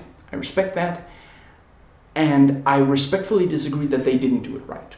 I do think that it's close enough. Of course, course it's not the same level as the movies. If the movies were to the level that could have been done as a TV show, you know, yeah. And he continues, the story gets complicated, but it's not compelling. Most of the acting is flat, and I really don't care about any of the characters. Again, I kind of, I don't know. I wasn't entirely sure if this was about just season 1 or also season 2. He says season 3, which, okay, I don't know. I don't know who told you that there's a 3rd season to this, but anyway, yeah. And yeah, and he says, I don't care where it's shot. I watch a lot of foreign films and television, including series from Canada, and acting ability doesn't disappear when someone speaks another language or has a thick accent.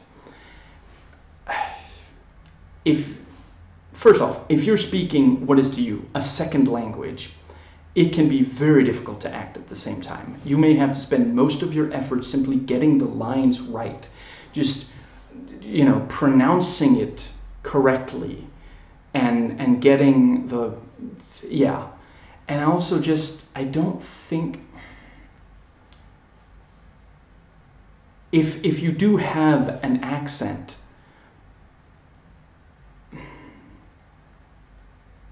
I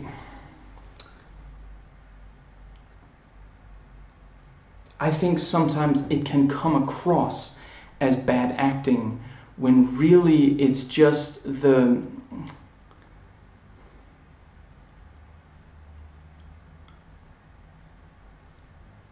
yeah, I think I'll leave it at that. And yes, and he closes saying, I feel sorry for Vance and the other actors because I've seen several of them in substantially better programs or movies. This really is a quality cast, and they're being wasted on weak sauce stories, poor direction, and sloppy production. And let's see. Right, and then this other guy, he gave it a 2 out of 10. The fight scenes are badly directed, could have been way better without quick cuts and some shaky camera. Again, I don't think that, I like the way they did the fights in this, and again, watching very closely, they still do a bunch of cuts in the movies. I don't know, maybe some of these people didn't watch the movies close to watching the show, and they just have memories of, I don't know, but I mean, I have seen stuff that's much more fluid and elegant than is in the show, but I don't think, not really in the movies. I don't know, maybe I'm just looking at it wrong or something. That's possible. However, it's not as though the movies, you know, let's see, what's an example? Sometimes in the Matrix movies, the camera will stay on them as they fight for a number of seconds in a row with very varied choreography, and it'll look amazing. And yeah, it is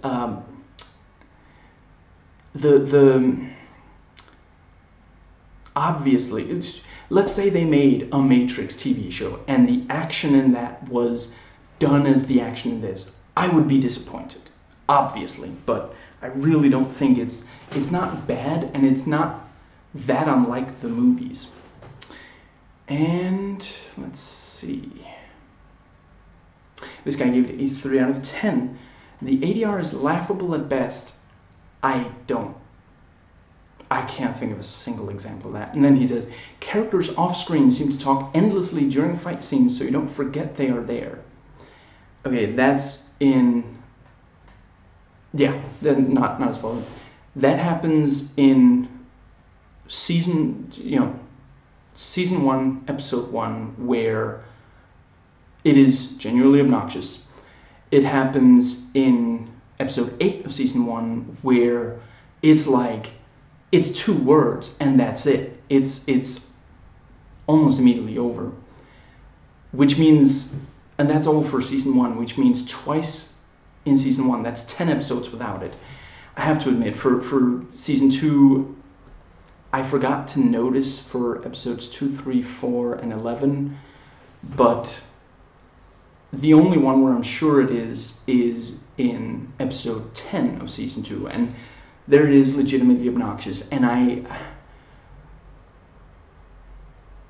think you could have made an argument that they genuinely should not.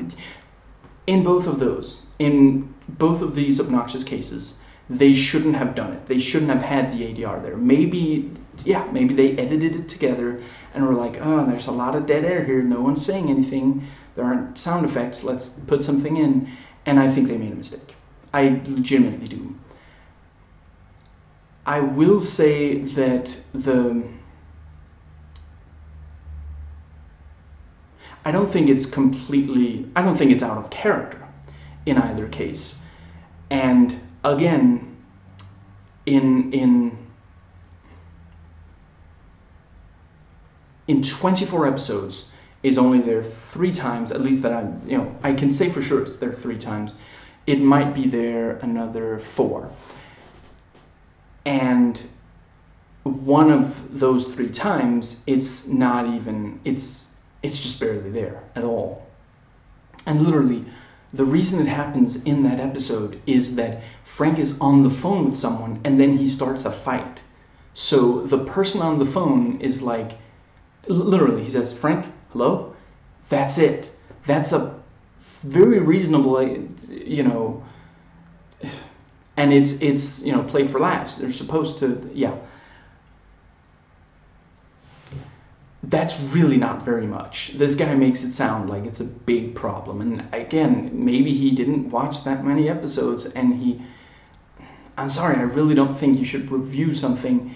If you review a season, you should have watched that entire season, preferably also the ones before it. If you review an entire show, I'm sorry, I know this can be difficult sometimes. You watch the whole show. That's how I feel about it. I don't think you should review something without knowing for sure all of the, yeah. You could argue that it should never happen at all, but it is hardly something very frequent in the series. And yeah, that is all of my prepared notes and almost 2 hours. That makes a lot of sense for this. I suppose in closing, I really love the show, and if they bring it back, I will watch it. And I would also, if they put another Transporter movie in theaters, I will watch it. I will watch it in theaters. And I do really hope that they find a way to, rejuvenate this franchise. I think there's more. I think there are more cool things to do with this franchise than has been done. I understand. I'm not sure that she may necessarily bring Statham back. I think that the 3 movies he made, also there's some character development over the course of them, and there's some, yeah. Again, especially now having just rewatched them in such close succession. I think I rewatched the first 2 right before reviewing the 3rd, but that was the first time I watched the 3rd. Now I've watched all 3 at least twice, so I knew everything that was going to happen in the 3rd one. And yeah, there's definitely character. It also helps that I wasn't, taking notes as But yeah, I think that there's more to do with this franchise, and I also do think I mean, from what I remember, Refueled really isn't very good. But other than that, I stand by. I still say all 3 movies are good. All 24 episodes are good. I will say that the show will not be for everyone. And there are differences from the movies where I could understand someone watching the movies and then watching the show and being like, why does Frank have someone vetting missions? And why does he just keep doing transport? Why do we keep seeing him do transport missions? I can understand that. I just don't think that it's... I think that it's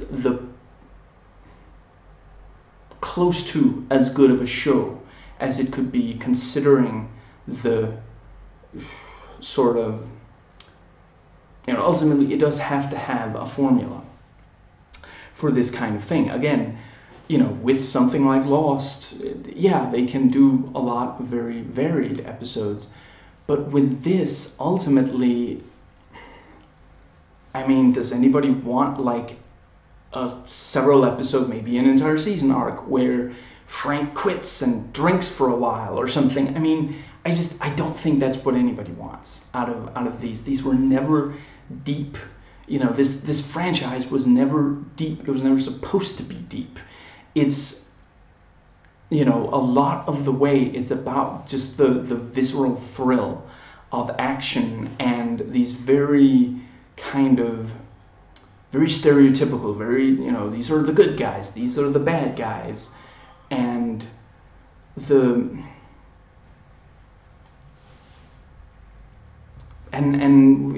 yeah, for that, then season 2 still really made me care. And rewatching season 1, I do realize there were still some that really did make me care, just not quite to the level that season 2 did.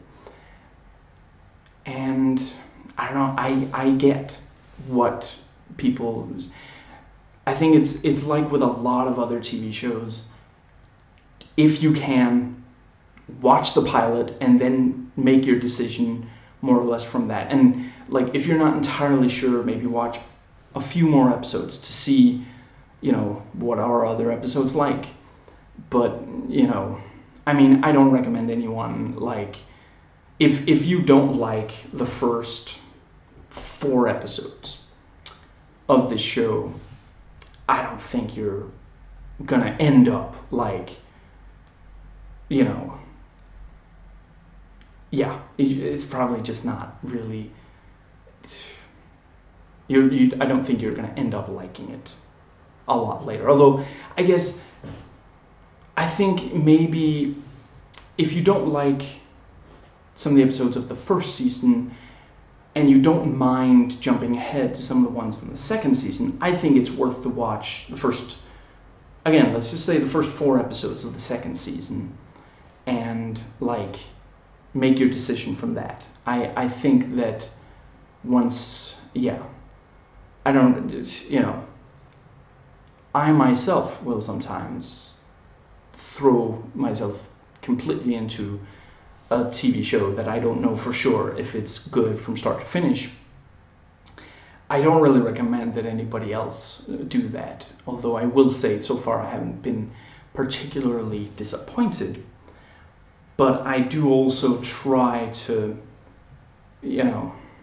try to see what are people saying about the show, and is this someone that I trust to make a good show?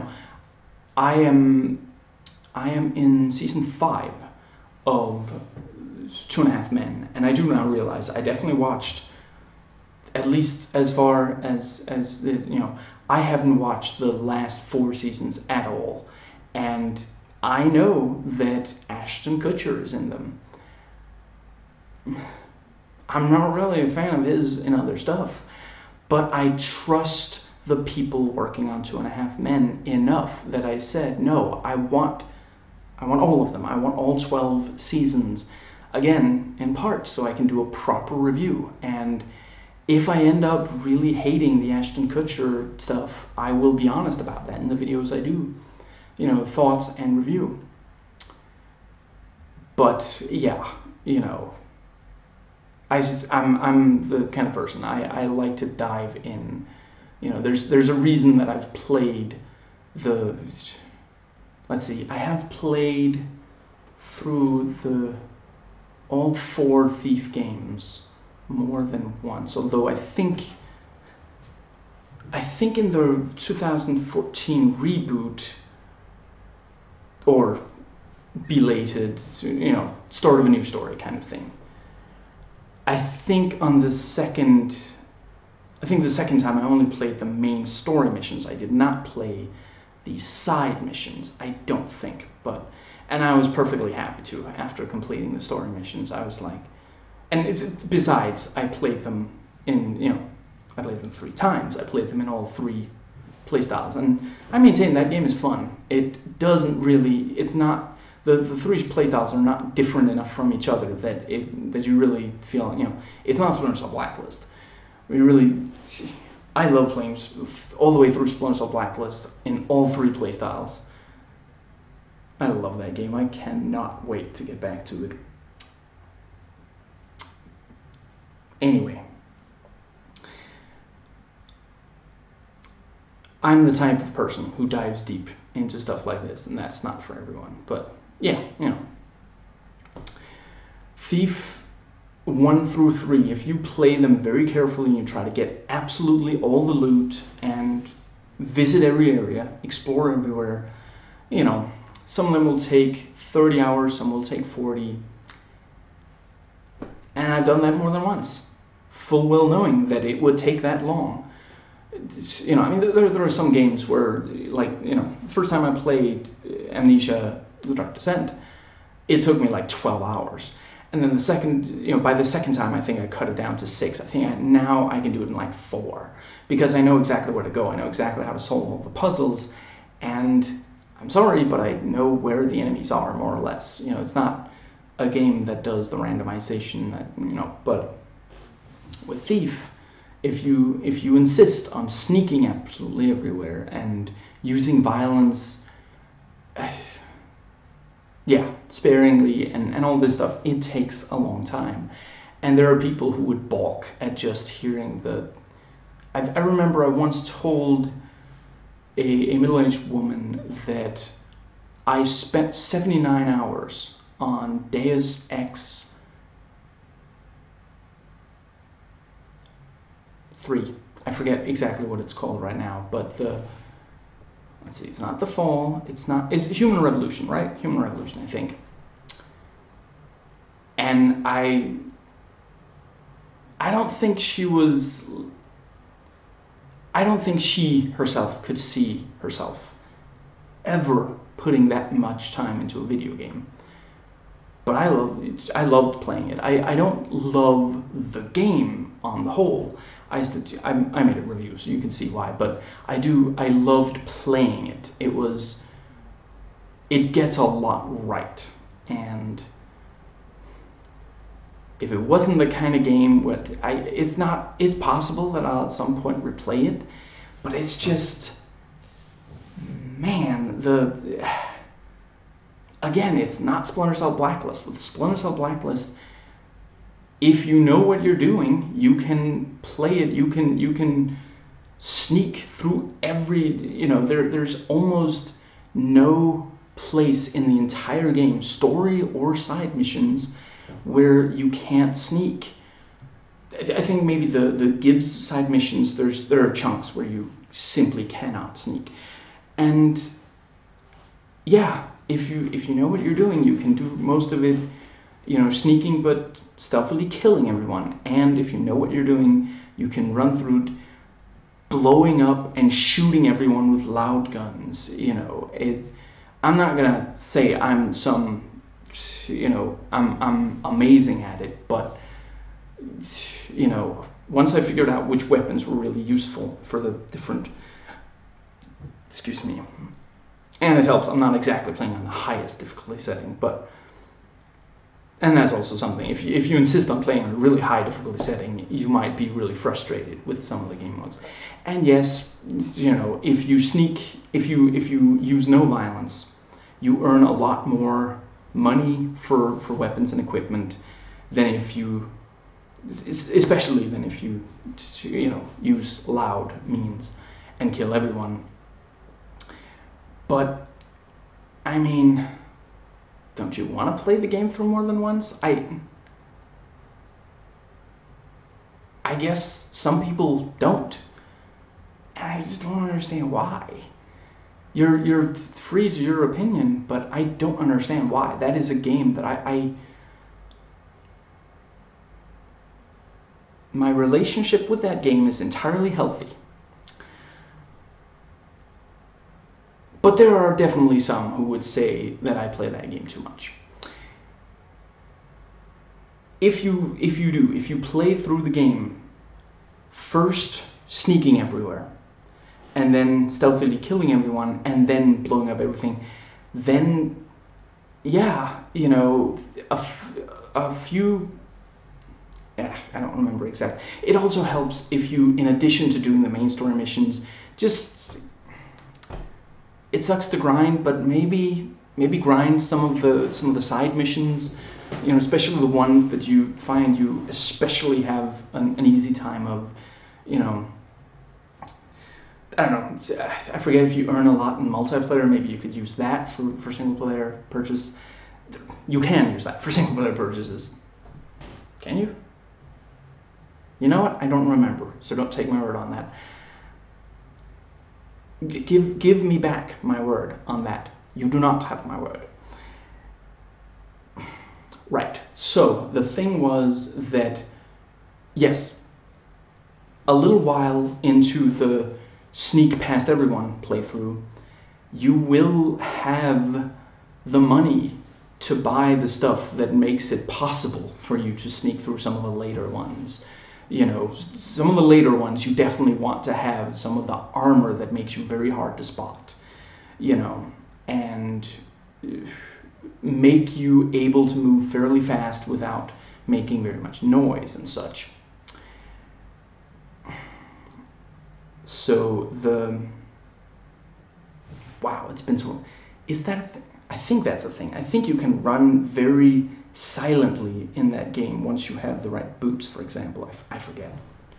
Anyway, and yeah, if you do that, you know, by the end you'll have a bunch of money left over, so you can buy yourself some nice silent guns that are very, you know, I mean, I'm sorry, but by the time you have like a good long range rifle, I think you'll want one with a scope for the silent playthrough, at least. Yeah, I don't find it that difficult to very quickly, in short succession, kill without arousing suspicion. And yeah, again, you'll have money saved up, and for the last one, yeah, for the first couple you have to make do with just, you know, fairly short range weaponry and such. But, you know, by the time you find yourself in a situation where you really want like a big, heavy, you know, fully automatic weapon that you can trust to hit over distance, and you'll want several different grenades so that you don't run out before you get to the next refill box. Yeah, I'm sorry, but by the time that you will have the money for it, if you know, just don't buy everything you can. Just try to figure out, what should I save up for this, or should I buy this less expensive one? And yeah, by the time, you know, every single time I've played it, by the time I say, okay, that's enough for this time, I've bought all the single player, all the armor, all the weapons, all the gadgets, all of it, you know. And I don't find I need to grind the side missions that much. But yeah, you know, maybe try to complete at least one side mission per person giving you side missions before you complete, let's say, mission 3 for the first playthrough of the main story. And in my opinion, you will be able to make the money that, you know. And obviously, you know, if you're not, you may also find it, you know, find the learning curve a little, you know, frustrating or such. But I, you know, the first time I played it, I definitely was not as good as I later got at it. But, and that's also, I mean, it's a game where you can go back and play the earlier ones. So if you're like, oh man, I really sucked when I did that mission, you can go back and do it again. I love that game. I cannot wait to do, clearly, I cannot wait to do at least one more video specifically talking about that game. I keep bringing it up. I maintain that I only do so when it makes sense to, but I understand if some of the people who watch a lot of my videos find it frustrating that I talk about it so frequently. It's not as bad as it was with Max Payne 3. And with that, I will call it a day, even though the day already has a name. So, I hope you enjoyed watching, as I enjoyed watching, rewatching, and recording, and I will catch you next time.